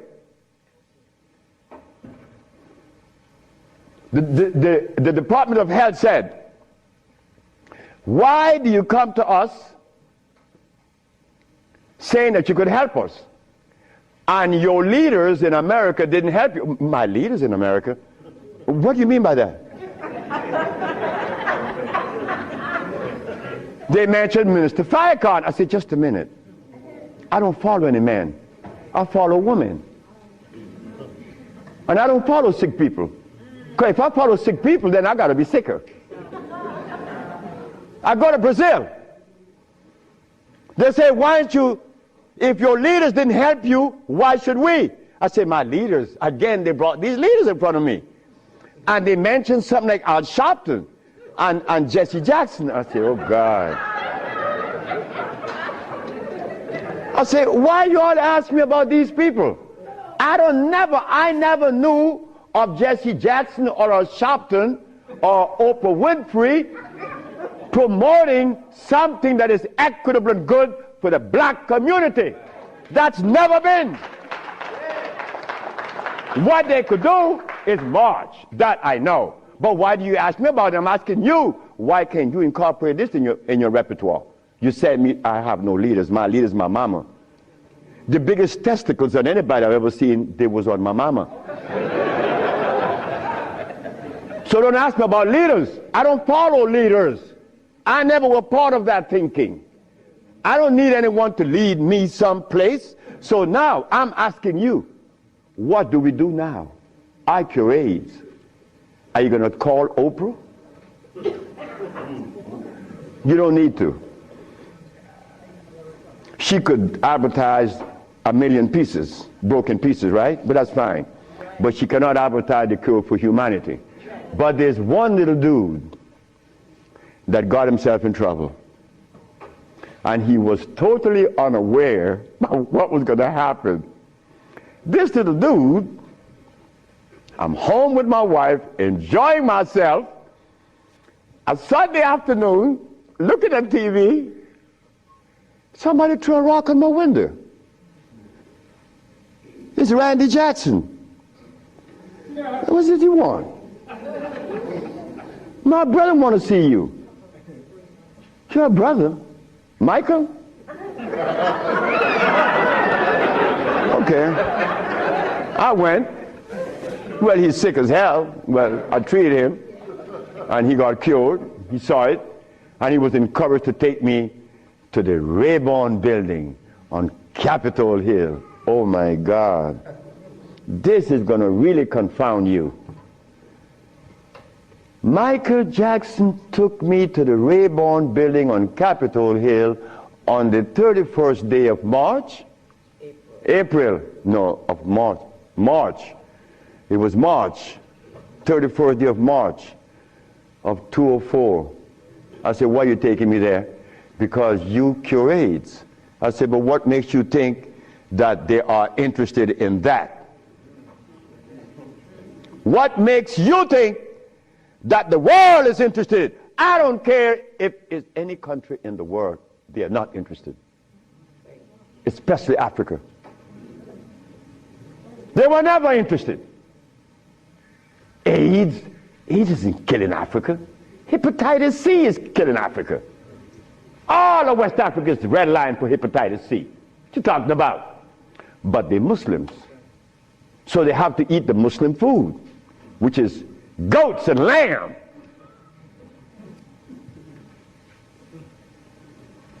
Go tell them that the Arabs played a trick on their brain. You cannot do that. Me, I remain the son of the jungle woman. The jungle woman that didn't have any clothes on. Yeah, I am her son. I stuck with her and she liberated me. You have to hear this.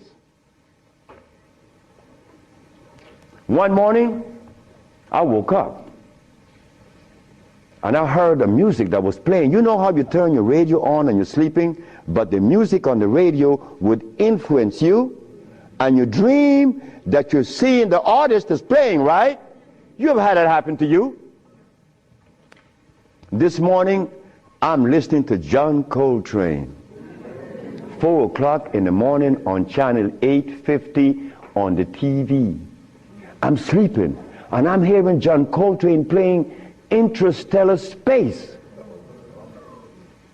But then something was happening while this music was playing. I was looking at a black woman doing this from behind a tree. I woke up, and I didn't know how to interpret that dream. But then I was leaving that morning for Los Angeles. As I got to the airport, the governor was there. The governor said, "That's him. That's the man that cured Alcida of leukemia. That's the man I'm talking about." The governor had a lot of people around him. So I went. I was leaving for Los Angeles. He was leaving for the capital. He didn't know that we were going to meet that morning. So they was talking to me and asking me questions. Finally, 2 men that were standing away from me, they were white men from the United States. They came up to me and said, "Well, we have heard of your miracle cures." I said, "Sir, I don't even know what a miracle is, especially perform one. I just happen to cure leukemia. That's not a miracle. To you it may be. Because your school of thought have you to believe that curing these diseases is one great big feat. No, it's simple common sense. I'm an African. Now this is where the naked woman going to come out. They said to me, "We have heard of your miracle cures, but have you been saved?" You see? Right there, I consider that an imposition. Why do you take the liberty to believe that I'm one of those that have accepted your philosophy that I have to be saved? I say, from what? The man politely answered and said, "From your sins, of course." I said, "Wait just a minute." I said, "You know, man, while you guys were standing over there, I said," and I looked at you both, and I said, "Two very intelligent young men. But now I have to question that." He said, "Why?"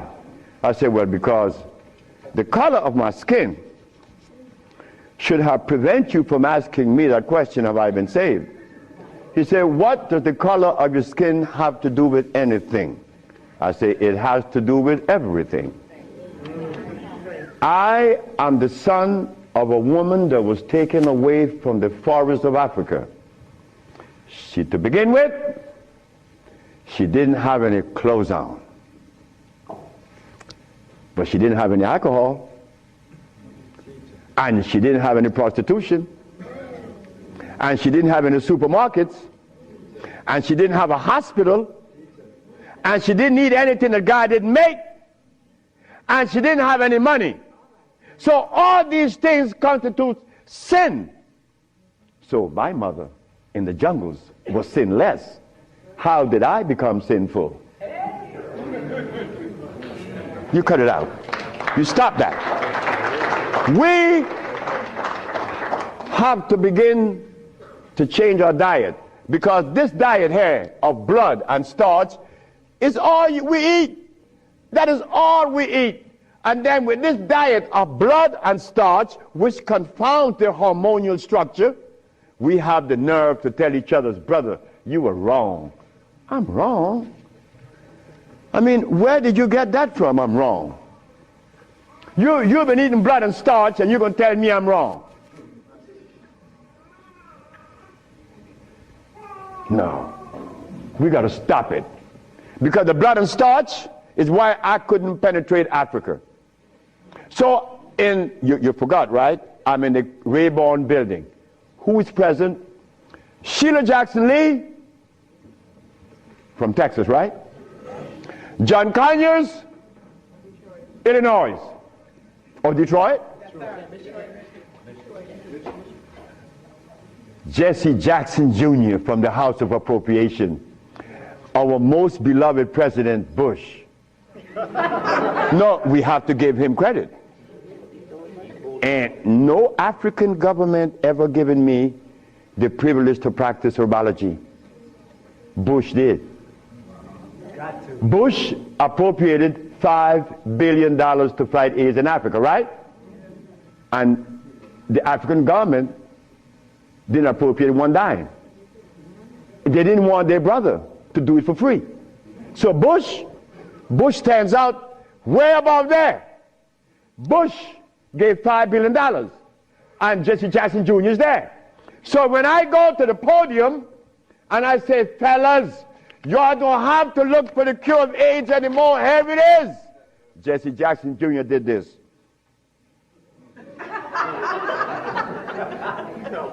I said, I'm going to talk about this. I have to write about this in my book.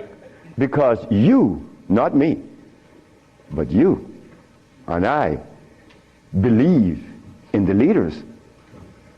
We hope that they could do something, right? Well, they had a chance. So 17 African ambassadors, only one came to me from Mali. The only man came to me and said, Dr. Sebi, I have to respect your position, and I appreciate your position. You have proven that you cure AIDS, and I would like for you to go to Mali. But that's not the country I was talking about previously. He just presented himself that day. But Jesse Jackson Jr. didn't tell you that I cure AIDS, right? He didn't tell his daddy either, isn't it? And Miss Sheila Jackson Lee didn't talk about it, right? And so did John Conyers. So who gives a damn? You see? But that's good. That's good. We don't need leaders, isn't it? So we're going to do it. Because we're doing it now. Because those black women I'm talking about, there's one sitting there. They are going to tell the world we cure AIDS. But last night, Clinton and Sanjay Gupta is on CNN, talked about the end of AIDS. How about the end of sickle cell? How about the end of lupus? How about the end of herpes? How about the end of blindness? They didn't find those, but they find the end of AIDS. How is that possible? Are we going to buy that too? Are we going to let them continue to say that there is no cure for AIDS when your brother is curing it? So we are guilty. We are the one that's guilty, not the leaders, because they're sick. All the leaders are sick. You can look at them and tell they're sick. So we have to forget about the leaders, right? So which animal in the forest follows a male? None, right? They all follow females. So how did we begin to follow males? I mean, that was the most, look, the one thing I wanted in my life was a woman laying by me as my significant other or my wife, that she didn't have a God or a devil in her brain, that woman is sitting there. Because I could not have a woman laying by me and she worshiping something else. I mean nothing to her. No, you worship you. That's who you worship. That's who we worship in the forest. And we were doing quite well because none of us, her children, could talk about how long did our parents live in the forest of Africa. You don't know. For millions of years since creation. Did we have money? We live a perpetual vacation. Now I gotta wear this stupid suit on. When I didn't have to wear any clothes. But now just to live, I have to have a $15,000 suit on, a $5,000 shoes. I have to have all kind of stuff on me. And then I qualify. I qualify. Do you have a master's degree? Man, I didn't go to school. Oh, put him aside.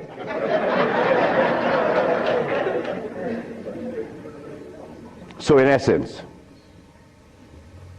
there's no one on this planet that is interested in the cure for any disease.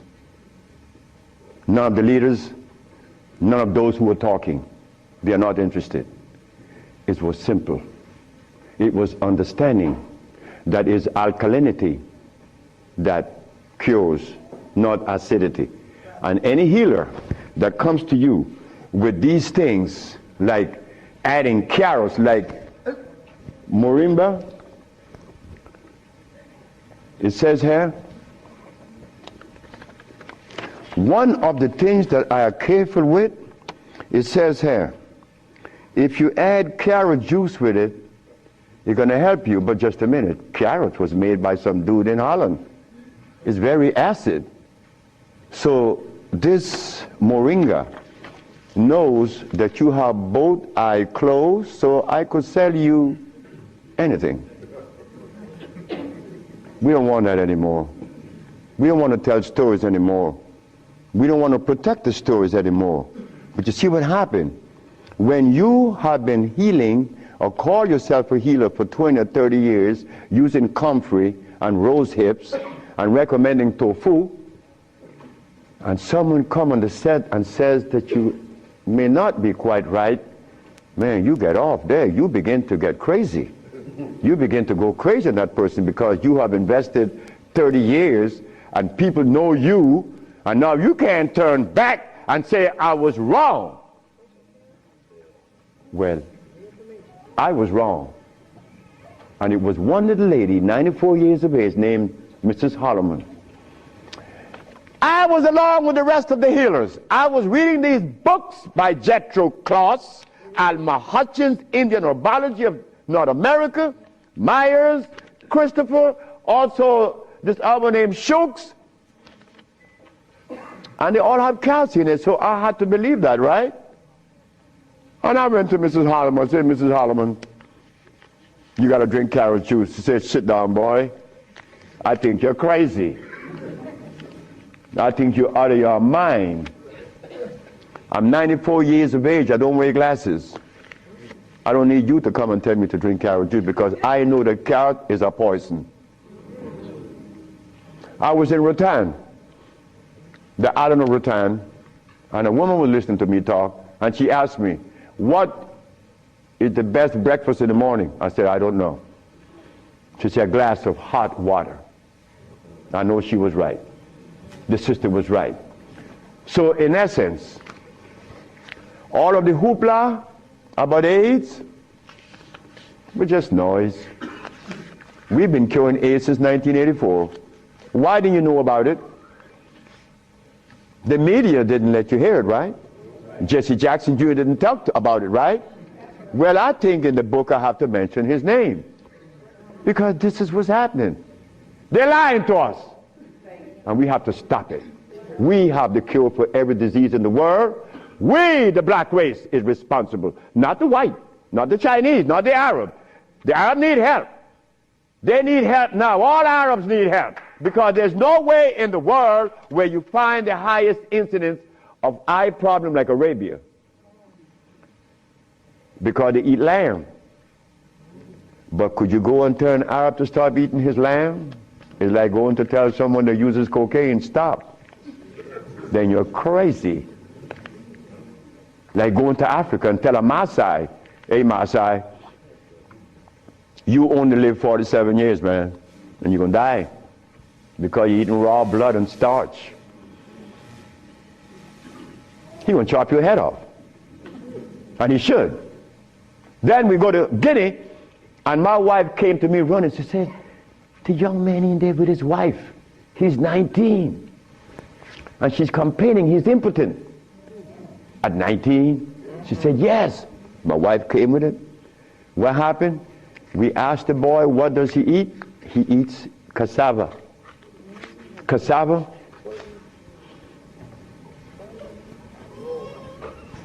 We say raw? Yes. Go to Guinea. It's a what? Cassava.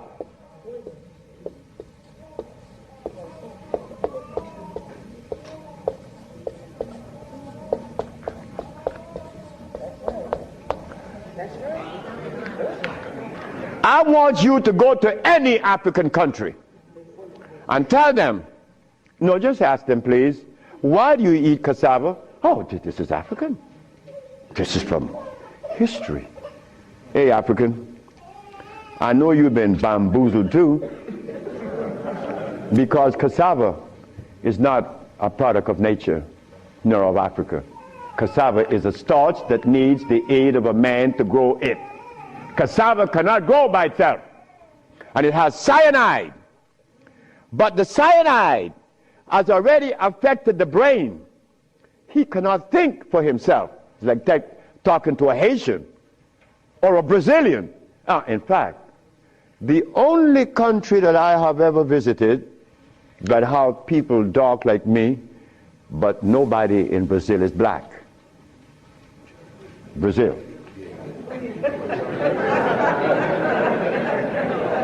If you go and research the census of Brazil, you will never find a black person in Brazil. Everybody is white.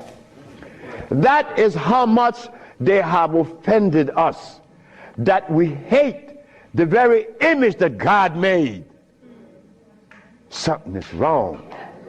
Something got to be wrong. Me,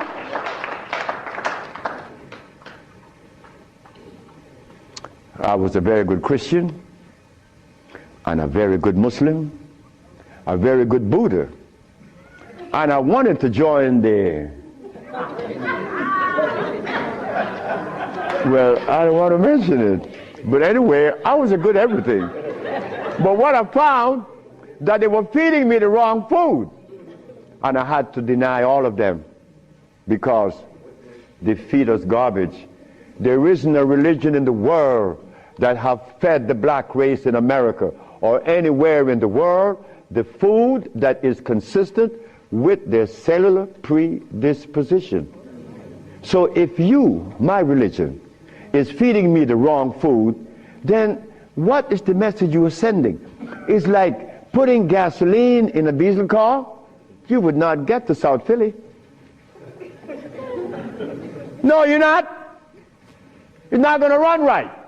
But we eating starch and blood, and we want a dialogue. Dialogue based on what? I mean, come on now. We are the remnants of what world? Let us try to bring it back. We can't challenge each other's. The only thing we have to offer each other's now is love. But to get to that point, a sister told me the other day, because I made a statement in the church, a brave woman stood up and asked me, Dr. Sebi, what have you learned from the entity that you are forwarding to us now? What have you learned from it? I learned to kiss everybody's butt. And I meant that. It came out that way in the church. Well, I had to give it that way, because that is the way it came to my brain. I kiss everybody's butt. It's easy. You see, it makes it easy. When you start kicking it, somebody's going to do something to you. And when you start kissing it, they reward you.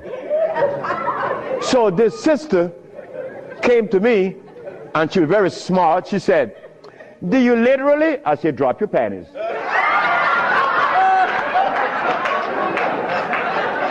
Well, I came out of a woman's vagina. I could kiss her rear end. That's easy, isn't it? Is it easy?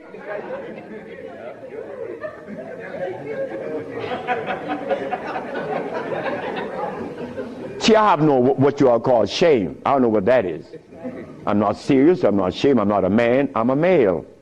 Beyond that, I don't know. You guys are men. I'm a male. I stay there. It's easy. So, brothers and sisters, look. The deal is this. We have the cure for AIDS. Now you're going to get a chance to ask questions. So, ladies and gentlemen, I want you to ask whatever question comes to your brain. Feel free to ask. I mean, please, don't you hesitate. Don't you feel that you have to restrict yourself. I know Brother Adis is here. You may ask a few. I'm glad to see the brother. You know, Brother Adis is a brother I've been knowing for years. Stand up, brother. When I saw the brother the other day, I was very encouraged because the brother looks good. Yes, sir. I appreciate the brother. The brother looks good. The brother, I remember him on Sultan and Kwasi in New York. I would hope that Kwasi would come. And a bunch of other brothers. It was a bunch of us brothers. We were in love. New York was, look, we were in love. There was a love that we used to share that was so nice, so warm. But none of us, or all of us, understood that we couldn't follow anybody. Because if you start following one, you have to dislike the other group. But I'm a black man. I have to love everybody. I have to love Muslims. I have to love Buddhists. I have to love Christians. So if I have to love everybody, then I'm going to make it easy. I ain't joining nobody. Because I have to love everybody anyway. So it makes it easy. So now we go to the question. The sister and then you, another, yes. Good afternoon. Is it necessary to circumcise the male child? Again, sit down. The sister asked, is it necessary to circumcise the boy, the male child? Well, who started that? European. Who? My last little girl was born. I said, I told her mother, if this child is born and I'm not here, you will not cut the navel string. Okay? You understand? Listen to me now, Fanny. You will not cut this baby navel string. Okay? And I'm going to tell you how to do it. When the baby's born, you put the baby on your chest and let the baby suck your breast. The placenta is going to come right out. You put the placenta in a bowl and put some flowers on it. Keep the navel string attached to the baby until the placenta. 4 days later, it falls off the baby. You throw away everything. No cutting, no stress. No, it isn't necessary to circumcise, because I was never circumcised. It was you. Next. I conceived by you before and was very successful with it. But I'm a backslider, and I want to know, what is the cure for AIDS so I can get back on track? She said that I treated her before and that she was cured, but something happened. I don't know. She wanted to get back on track. And the next question about how do I cure AIDS? Well, I have a daughter now that's 21, and she's the key to beautiful things. She's the daughter of this woman.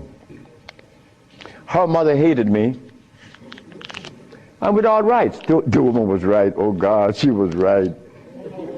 I had 2 wives in the same house, and this woman is in love with me. Oh God, this nigga's crazy. He's a Solomon. Nigga, look, you are a jive, MF. Her mother cursed me out. She cursed me out, and I'm standing looking at Miss Margaret, and I could see the hurt in her eyes. Because this woman is in love with this man that already have 2 wives in the same house. Boy, what do I do? And I find myself in this triangle here and don't know how I got in it. But years went by. No, she got a baby, she got pregnant, they kicked her out of the house. But that's okay. She had the baby, little girl, Zave. Zave grew up. Zave was 19. She cured her mother, her grandmother, of diabetes. The little girl that this woman didn't want to come into the world grew up to cure her of diabetes. Last month I got a notice from the mother that Zave just killed a woman in New York of AIDS. How do we cure AIDS? It's simple. We put the compounds together to address the mucous membrane, to cleanse the mucous membrane, to cleanse the bowels. Simultaneously, we went to the forest and found the herbs such as the, over here on the alkali side,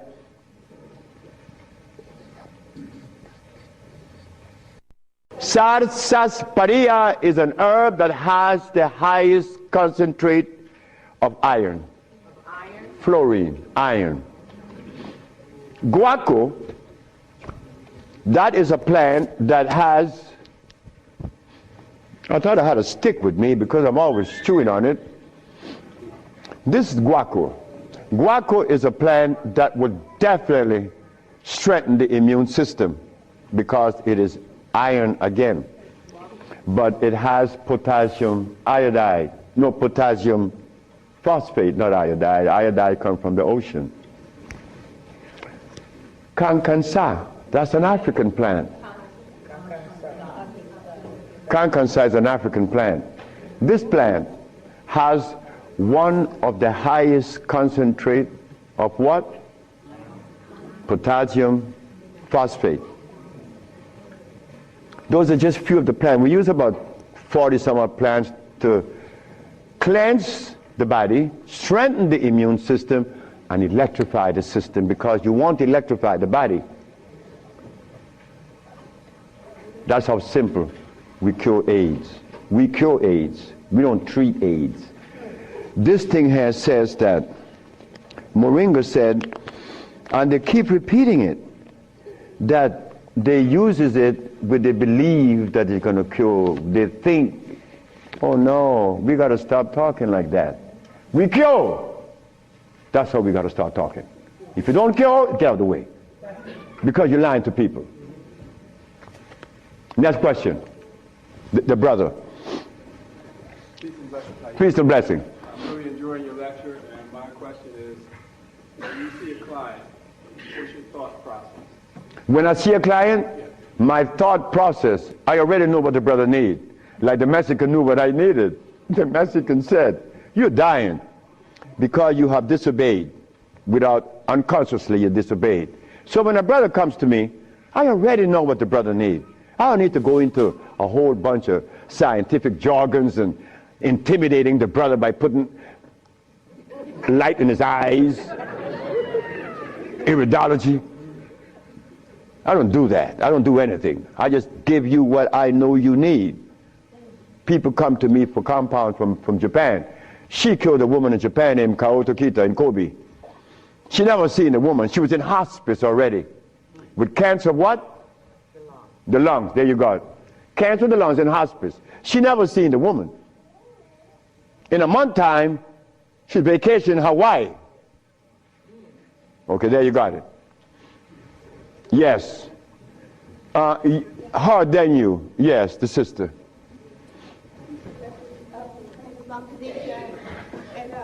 I have a sister who she was diagnosed with Alzheimer's, and she's been in my care for 2 years.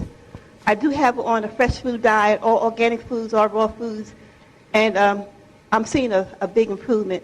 But I feel as though she needs some other things. And what else can I do to help her? Alzheimer's.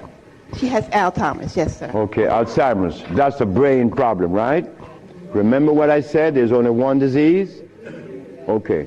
When you have mucus in the nasal passage, it is sinusitis. When you have mucus in the bronchial tubes, it's bronchitis. When you have mucus in the lungs, it's pneumonia. But now you have mucus where? For you to have Alzheimer's, where is the mucus? So we have to remove the mucus from out of the system, especially the brain, but then we have to feed the brain. That's where biochemistry comes into play. The brain. Like if the sister was suffering with rickets, that's bones, right? So we have to address calcium. If she had leukemia, it would be blood, that's iron. But now she has Alzheimer's. She has mucus on the brain, which prevents the brain from receiving what? Oxygen. Now, what is the brain composed of? Copper and carbon. That is what produces electricity. Copper and carbon. It's simple. Copper and carbon produces electricity. You go to an electrical plant, and all you're going to see is a big wheel turning, and it's copper.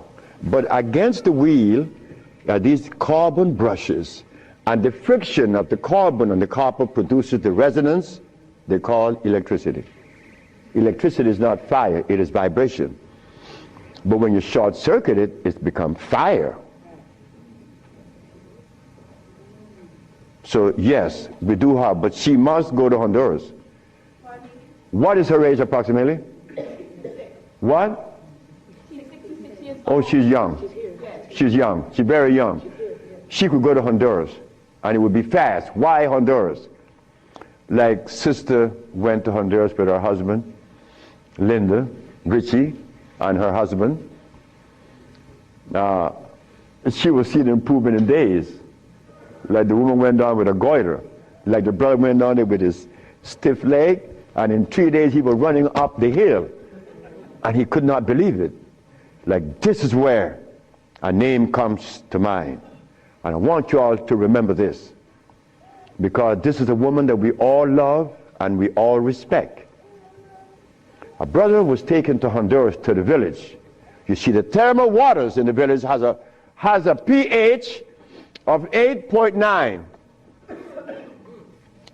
One of the highest attainable pH in waters is found in Honduras and in Africa. Thermal waters, that is. The little boy named Shelby, he has AIDS. He has Kaposi sarcoma. All the black spots on his body. The boy went to the thermal bath 1 day, 2 days, 3 days, 4 days. The boy came out of the bathroom screaming. The black spots were gone. His mother and my wife Ma'a were very close friends. Ma'a told Malakia, take Shelby to Honduras. On the 4th day, he's doing good. How long is Shelby going to stay there? 1 month. I said, 1 month, he's cured. On the 4th day, the sore disappeared, right? On the 10th day, he tell his mama, I want my passport. She said, for what? I want to go back to Los Angeles. Dr. Sebi says that you have to stay here a month. He said, bitch, did you hear me? That is what we, mothers and fathers, get from our children today because of those hamburgers. It wasn't Shelby's fault. It wasn't that child's fault. That child went back to Los Angeles and began to use crack and died about 2 months later. But Malakia is telling the sister that you all know very well about the incident. Present was Oprah Winfrey, and she said, she was telling the story to her aunt, which is Maya Angelou. Well, I'm nobody. I'm nobody anywhere in the world. I just happen to cure AIDS, but that means absolutely nothing. My son told me I messed up. I should have been a boxer in cracking people's jaws. I get millions of dollars. But the crack jaw come to you and they pay you pennies. So you are nobody, daddy. In this world of today, curing AIDS or any disease means absolutely nothing. I am not a famous person. I'm insignificant. So Miss Oprah Winfrey said, well, if he's that good, how come I haven't heard of him? Well,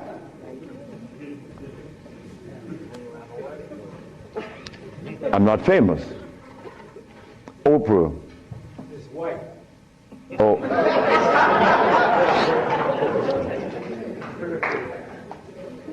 My book would be out in July. I know she's not going to advertise it, although she suffered embarrassment with 1 million broken pieces. But that's okay. We have to remember the blood and starch. So when you go home, you remember the blood and starch, because that prevents you from liking you, from loving yourself. Because I was there. I was there. Did I want to blow my brains out once? Yes, I did. Well, why was that? I was stressed. I was eating blood and starch. But when the Mexican came and said I was wrong, I listened. And here I am, 42 years later. Do you see the benefits of this? A Mexican came to rescue me, to rescue you.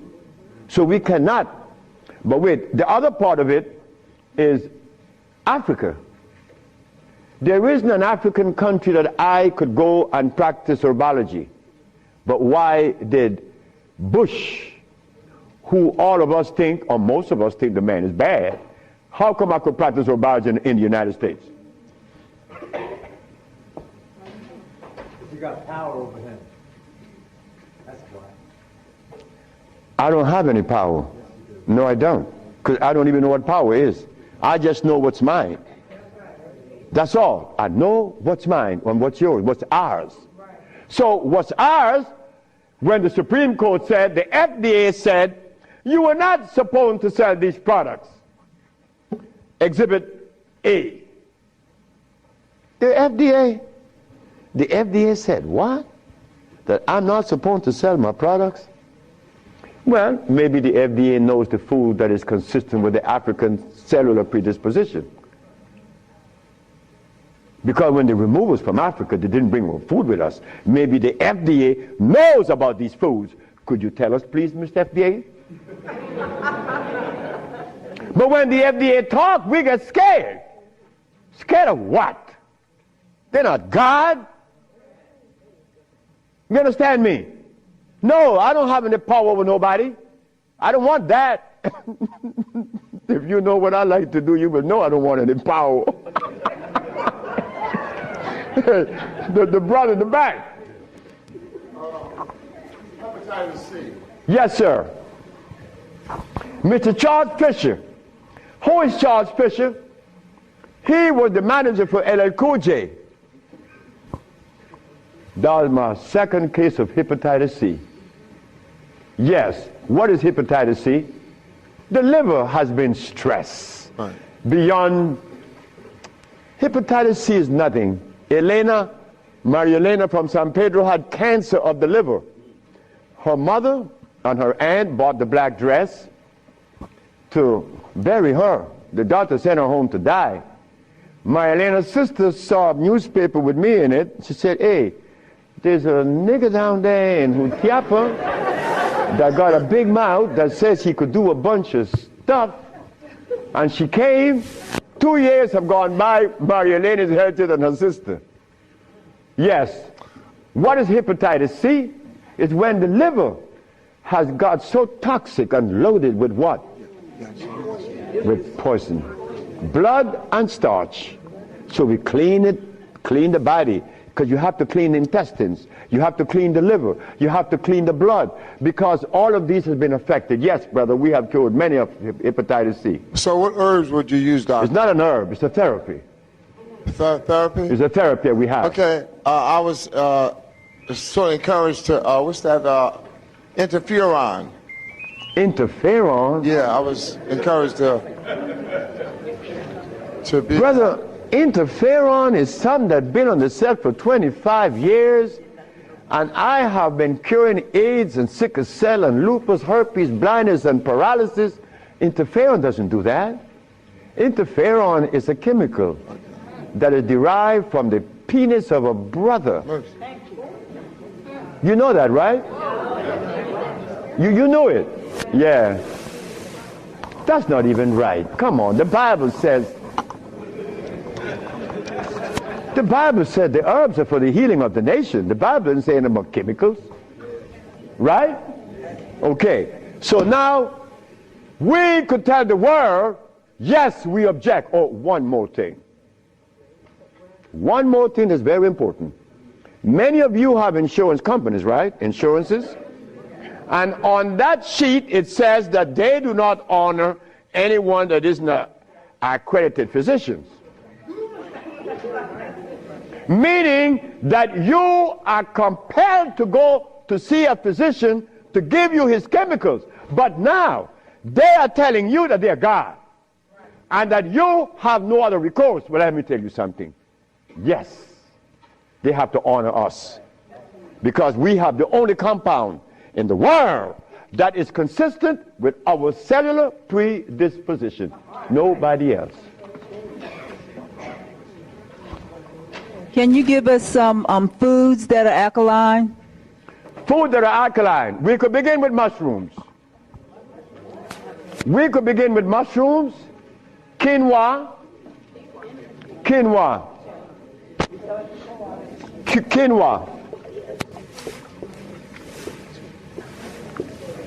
amaranth,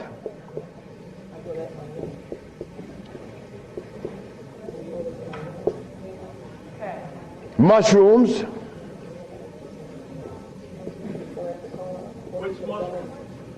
portobello, crimini, also oyster mushrooms. Many people have the opinion that oyster mushrooms or mushrooms are fungus. What is a fungus? A fungus is something that grows on you and eats things up. Mushrooms are the product of mycelia. This is a network that nourishes. I have cured many diseases, psychological problems, with the Stropharia cubensis.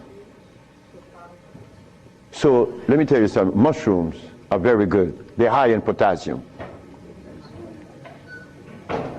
Yes. And then the next, wait.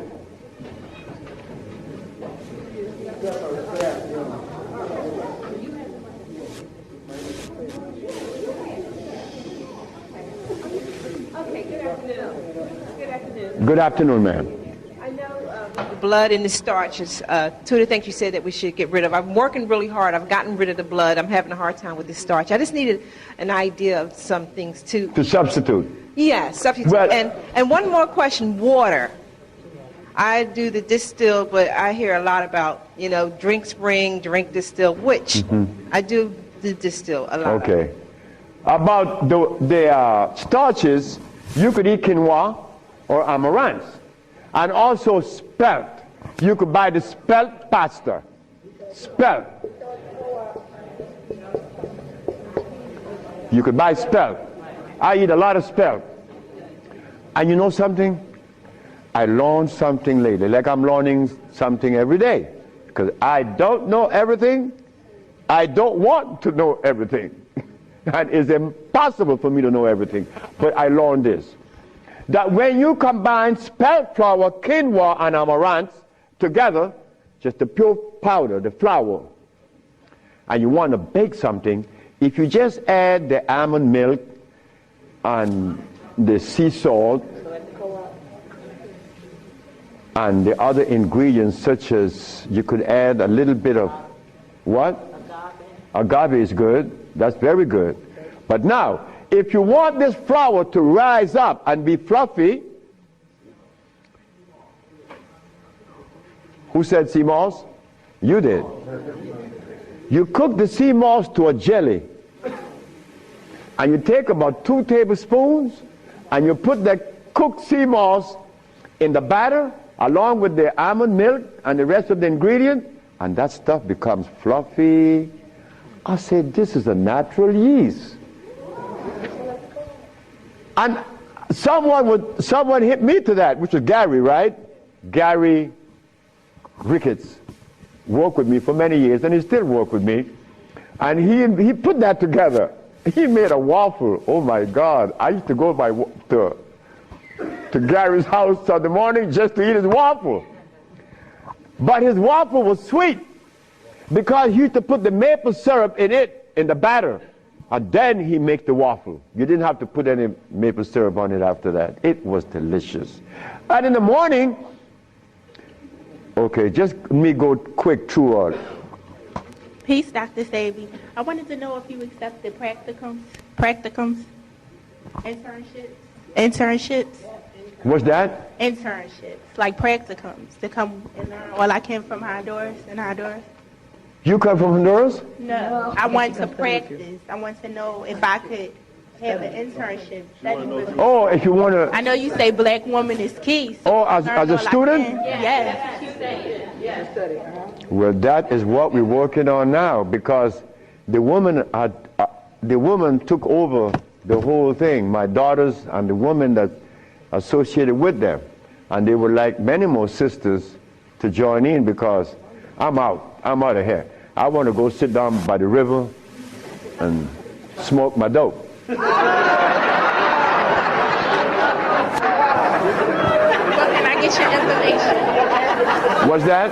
Can I get your information? So wait, the sisters, give her your number, because she's the one that's in charge of that, and I'm quite sure that she's going to consider you. Okay. Wait, the brother is deciding. Hi. Thank you for coming. Yes. My name is Justine, and what I want to know is, how do you get rid of fear? How to get rid of fear? Yes, fear. Ha ha! There ain't a nigga in the world as scared as me.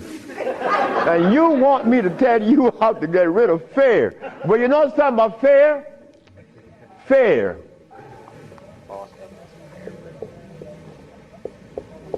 Fear is a natural occurrence. You don't get rid of fear. You understand fear.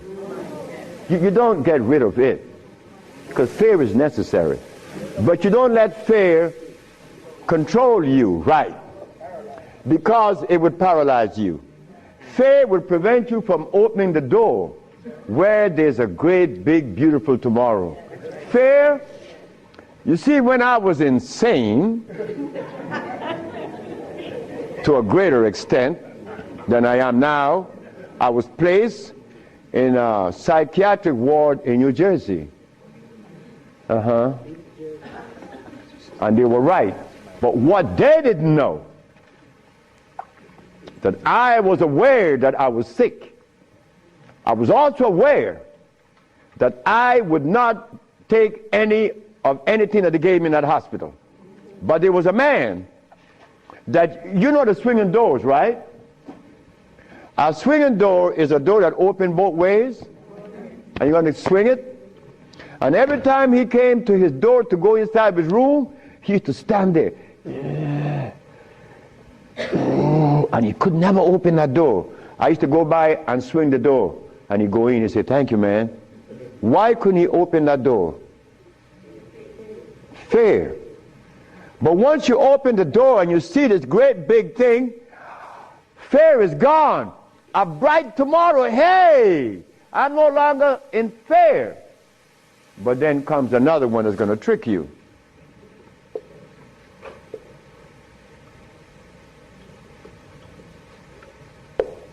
What that surety? Is E? All right. Surety. Surety make you do this. Yeah, I'm bad now, but there could be a quicksand there, and you're gone. So you learn that when you conquer fear, then you walk, but you test carefully.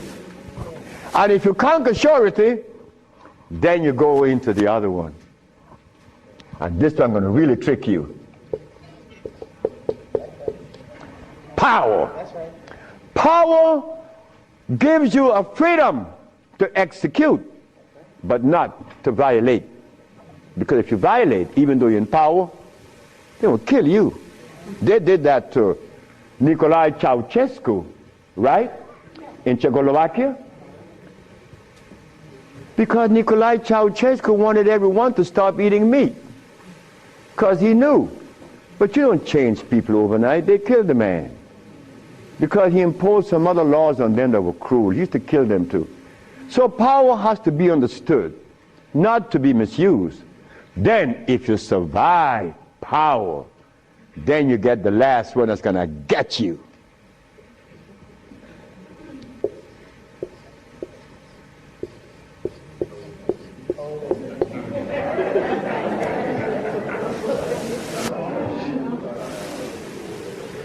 So you see, it's all about peace.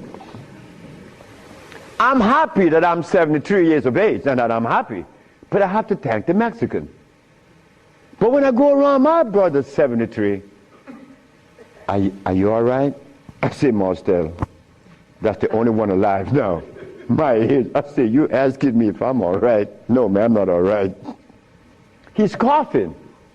He got these back pains and stuff. And I say, you could do better than that, because you're only 72. I'm a year older than him. But he can't see beyond where he's at. And I shouldn't expect for him to make such a leap, because I didn't do it that way either. Because even after the Mexican had stopped me from eating the stuff, I went back cheating with some chicken.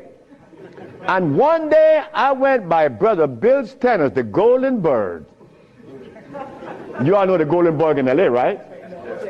You remember that? And I bought some Golden Bird chicken. I ran home, and I look out the window, nobody's coming. and take it outside and spray the house, because they had these 4 black women. They were nosy. These black women were nosy. They always come up, what you have, you open the refrigerator, looking all around. They must have seen something in me. But these 4 black women were the one that stopped me from lying. Stop eating that chicken, the last thing. But here I am. And I'm happy to say that here I am. Because I want all my brothers to say, here I am, at 80 or 90.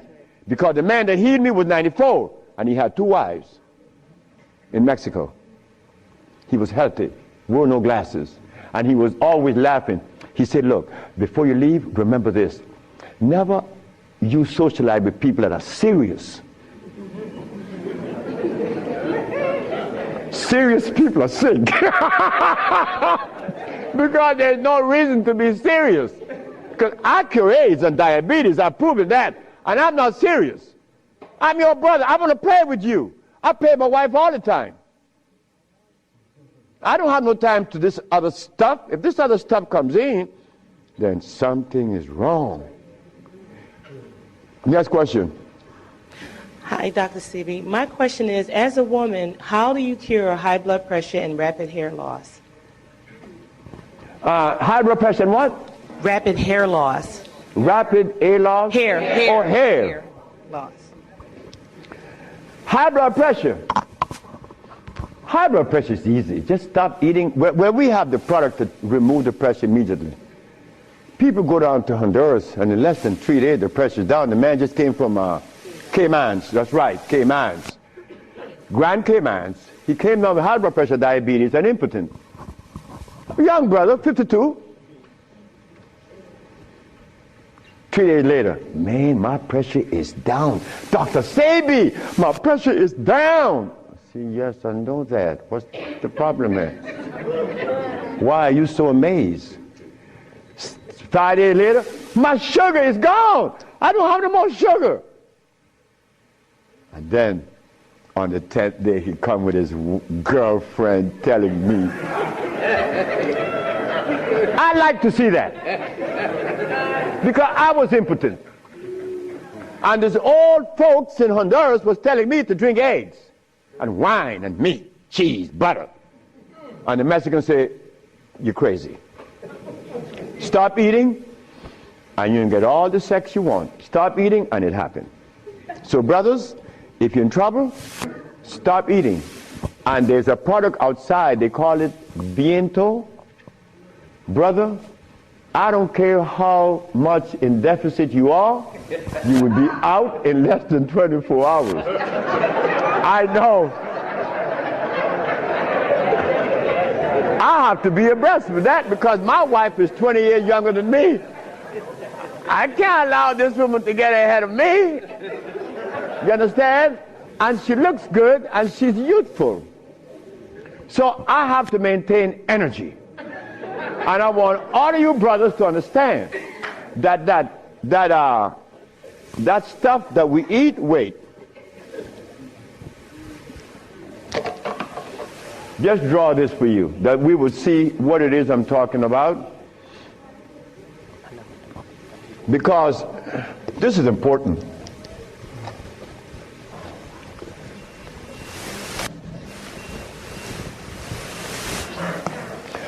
I recorded a man from the age of 15. I saw his life because I was a curious boy. Remember, I'm the boy that didn't go to school. So I was looking at things that the schoolboy wasn't looking at or seeing. This man named Brindley, he was in his 20s. I was 21, he was 25, 4 years older than me. And he was the dude, a woman's man. But when I was in my 40s and I went back to Honduras, Brindley was 46, I was 41. And Brindley was like, yeah, man. Yeah. Yeah. His wife gone. She's a seamstress. She's gone a long time. But when he was young, he had every woman in the world.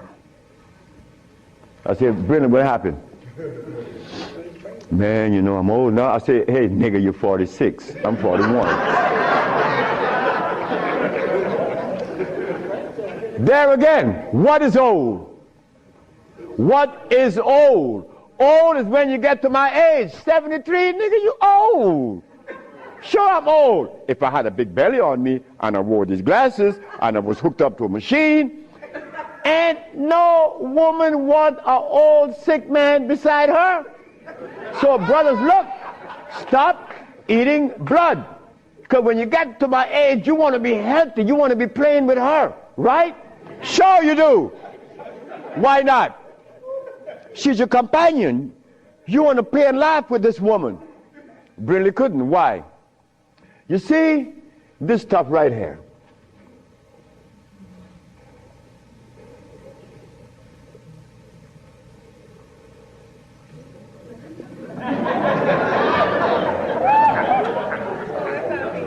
This is what a man plays his manhoodness with, his penis. Yeah, I'm a man. But in here,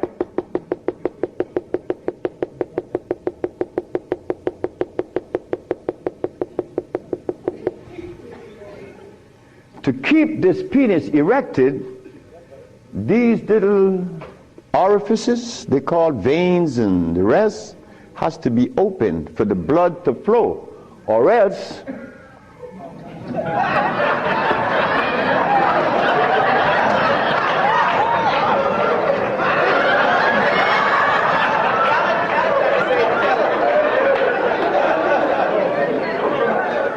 you think I can't talk about it? I was 30 years of age. That was happening to me. And the last person that saw that was a woman named Audrey Williams. She said, what's wrong with you? I said, I don't know. She said, you're sick. You better see a doctor because you're too young. You're 30 years of age. And I did. And it happened. But I had to stop eating. On the first, second, third, fourth, fifth, sixth, seventh day, I was happy. On the 8th, 9th, 10th, 11th, 12th, 13th, 14th, I was going and holding on to the bathroom. Everything was spinning around. Why? Because all of the mucus that was leaving my brain, my eyes was very foggy. I couldn't see. I was already wearing glasses, but now it's worse. But on the 17th, 18th, 19th, on the 17th day I woke up, I was looking at the ceiling, and I remember feeling so calm, a feeling that I had not experienced in many, many, many years. I was calm. On the 27th day, I didn't hear the wheezing in my chest from the asthma. My diabetes, I couldn't find glucose in my sugar. But on the 57th day of fasting, of not eating anything, I had an erection. Why? Why? So your veins were clear. Aha! They drain out. It drained out because I was taking these herbs and drinking water. Taking these herbs and juice and drinking water. And the body got a chance to do what? Cleanse itself. You see, it's easy. It's easy to bring back that happiness. Opening of this show, I talked about you having worked with Michael Jackson. Yes. Can you tell us about how that came about and what kind of work you did with him? I was home a Sunday afternoon in Los Angeles on La Cienega. Somebody threw a rock at my window. When I looked outside, it was Randy. Well, I had known Randy over the years, Randy Jackson. Yes. Michael Jackson's brother. Mm-hmm. So he came upstairs. What's it? My brother want to see you. I said, who? Michael. Michael? Michael want to see me? I'm the least of the individual that people want to see. I'm at the bottom of the totem pole. Mm-hmm. I went to see him. And he said he was in agreement with me traveling with him. And I told him that I would be able to help him. Yeah. He couldn't sleep. He was in a very bad emotional state. What time frame, what time period was this? Do you remember? 2004. Okay. I was with him from February until September. Of 2004. At the ending of September, I told him, I said, you know, you're singing, you feel good, you're looking good, I'm leaving. He said, don't leave me. I said, why? He said, I want you by my side, but I have a business to build. Yeah. But I love Michael. Michael's beautiful. Yeah. Beautiful brother. What did you do for him? What I did for him was this. I gave Michael an intracellular chelation. An intracellular chelation means that I'm going to clean every cell that makes up every organ that total his biological structure. Because he was full of a whole lot of drugs, you know, the pharmaceutical drugs. Yeah. Couldn't sleep. Yeah. His nerve was shattered.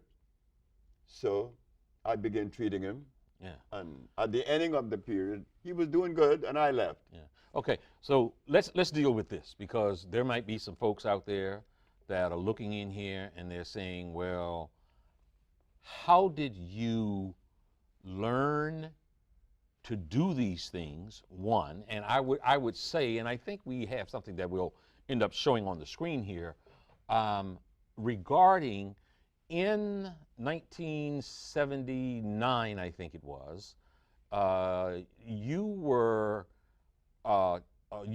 charged in New York City with practicing medicine without a license. You were ultimately charged, indicted, and taken before the New York Supreme Court. And I would advise my viewers who might be questioning your authenticity that you won that case. Now, so the charge was practicing medicine without a license and claiming that you had a remedy to cure AIDS, cancer, and diabetes. So the question is, how did you win that case against what some people say are the toughest prosecutors in the land? Well, it was 1987. 87, not 79, 87. The 10th of February. Okay. My mother knew they were coming. When I told my mama that I had cured my 13 AIDS patient, she said, they're gonna get you. They're gonna get you. So let me stop you there. You said I cured my 13 AIDS patients. Yeah. So you had 13 patients, yeah, who had AIDS. Yeah. And then you say you cured them. Sure. Keep talking. So my mother said, they're gonna get you. I said, but Mom, why are they gonna get me?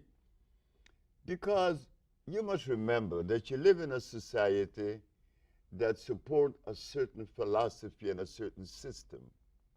You being the color that you are, black, and then you're going against the grain, they're going to get you.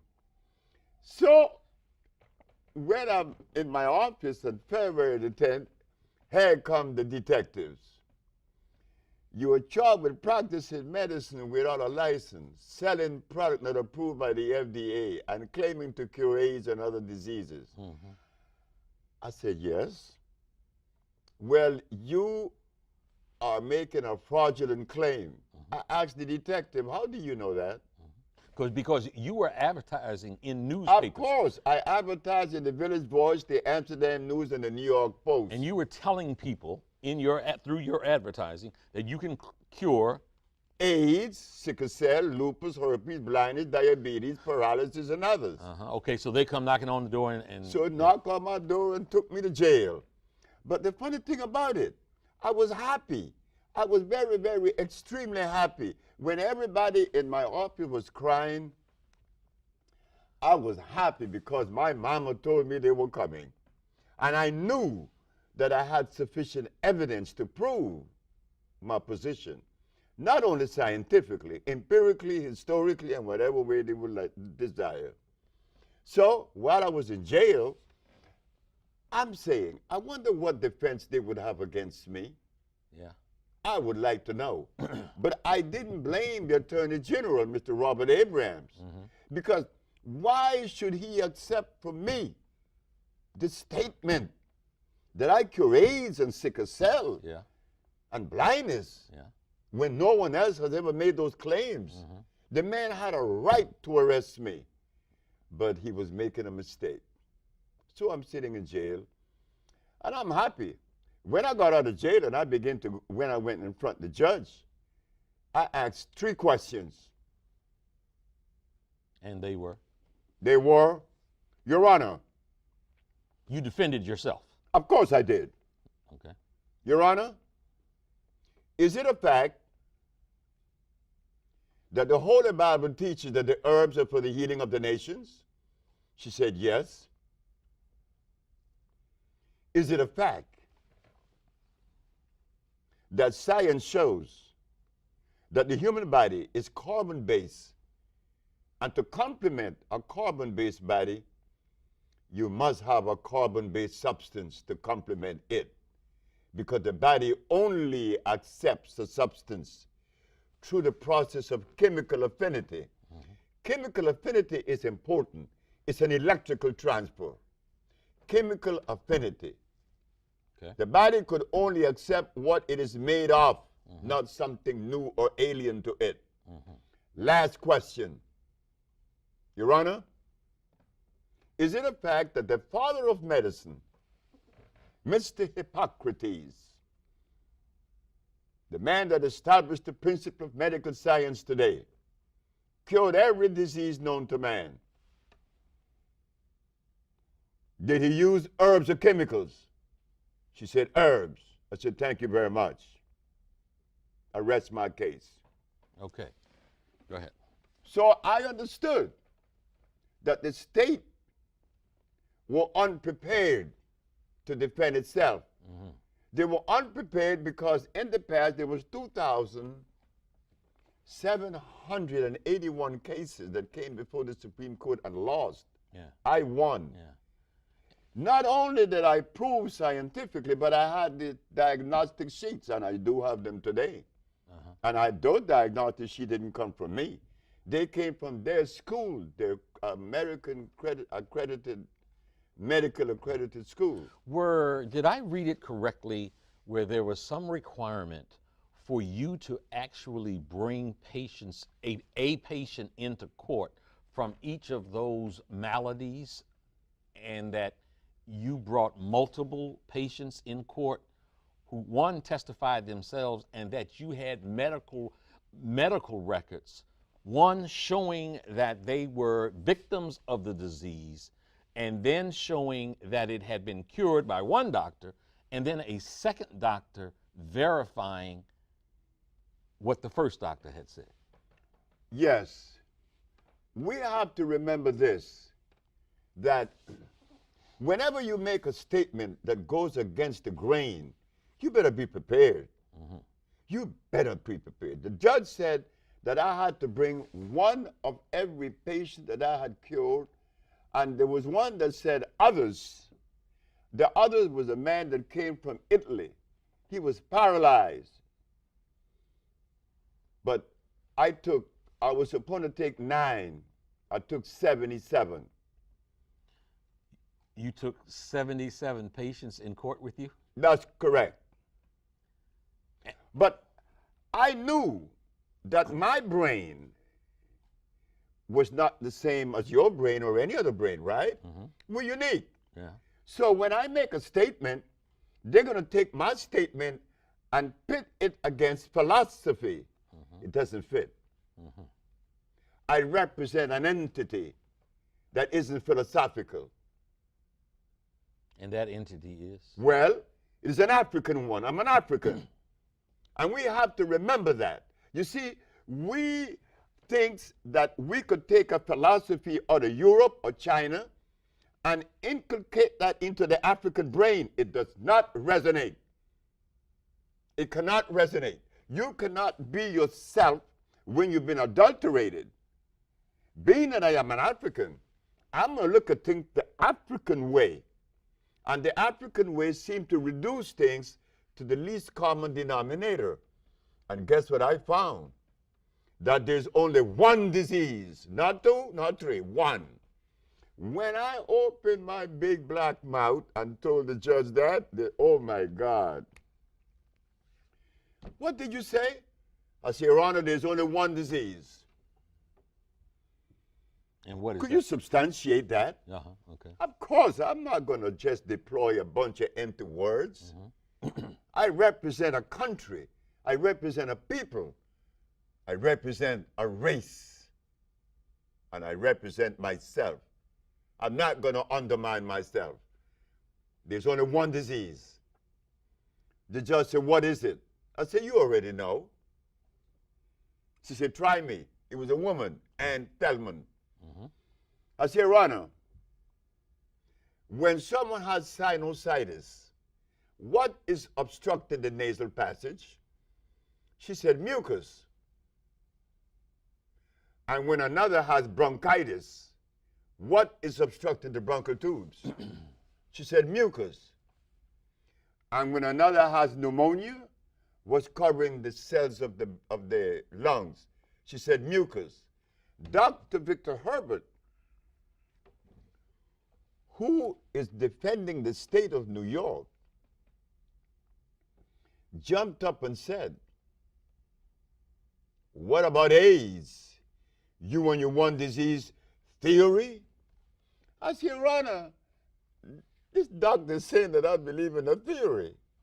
I am the last individual on earth that could believe in a theory. I do not lend myself to theories or philosophy. Either I know or I don't know. Okay. He's talking about theories. Yeah. You talking about the real deal. I'm talking about reality, not theories, not philosophy. So please share with this. So she said, and what about AIDS? Yeah. I said, well, he asked about what about AIDS? He want to know where the mucus. I said, Your Honor, have you been to an AIDS ward? She said, yes. I said, what is it that the AIDS spits up every 5 minutes? She said, mucus. Where is the mucus? It's in the skin, it's in the blood, and the lymphatic system that makes up the immunological system. That is where you find the mucus, Mr. Victor Herbert. How could you agree with, how can you disagree with truth? You see, what happened, I didn't go to school. I have never been to school. I have never attended any school, kindergarten, grade school, high school, or anything. But I had parents that kept me anchored to the African way, not to the Chinese way, not to the European way, not to the Japanese way. I am an African. Were your patients all of color? No, no. I have patients that are white. I have more white patients than I have black.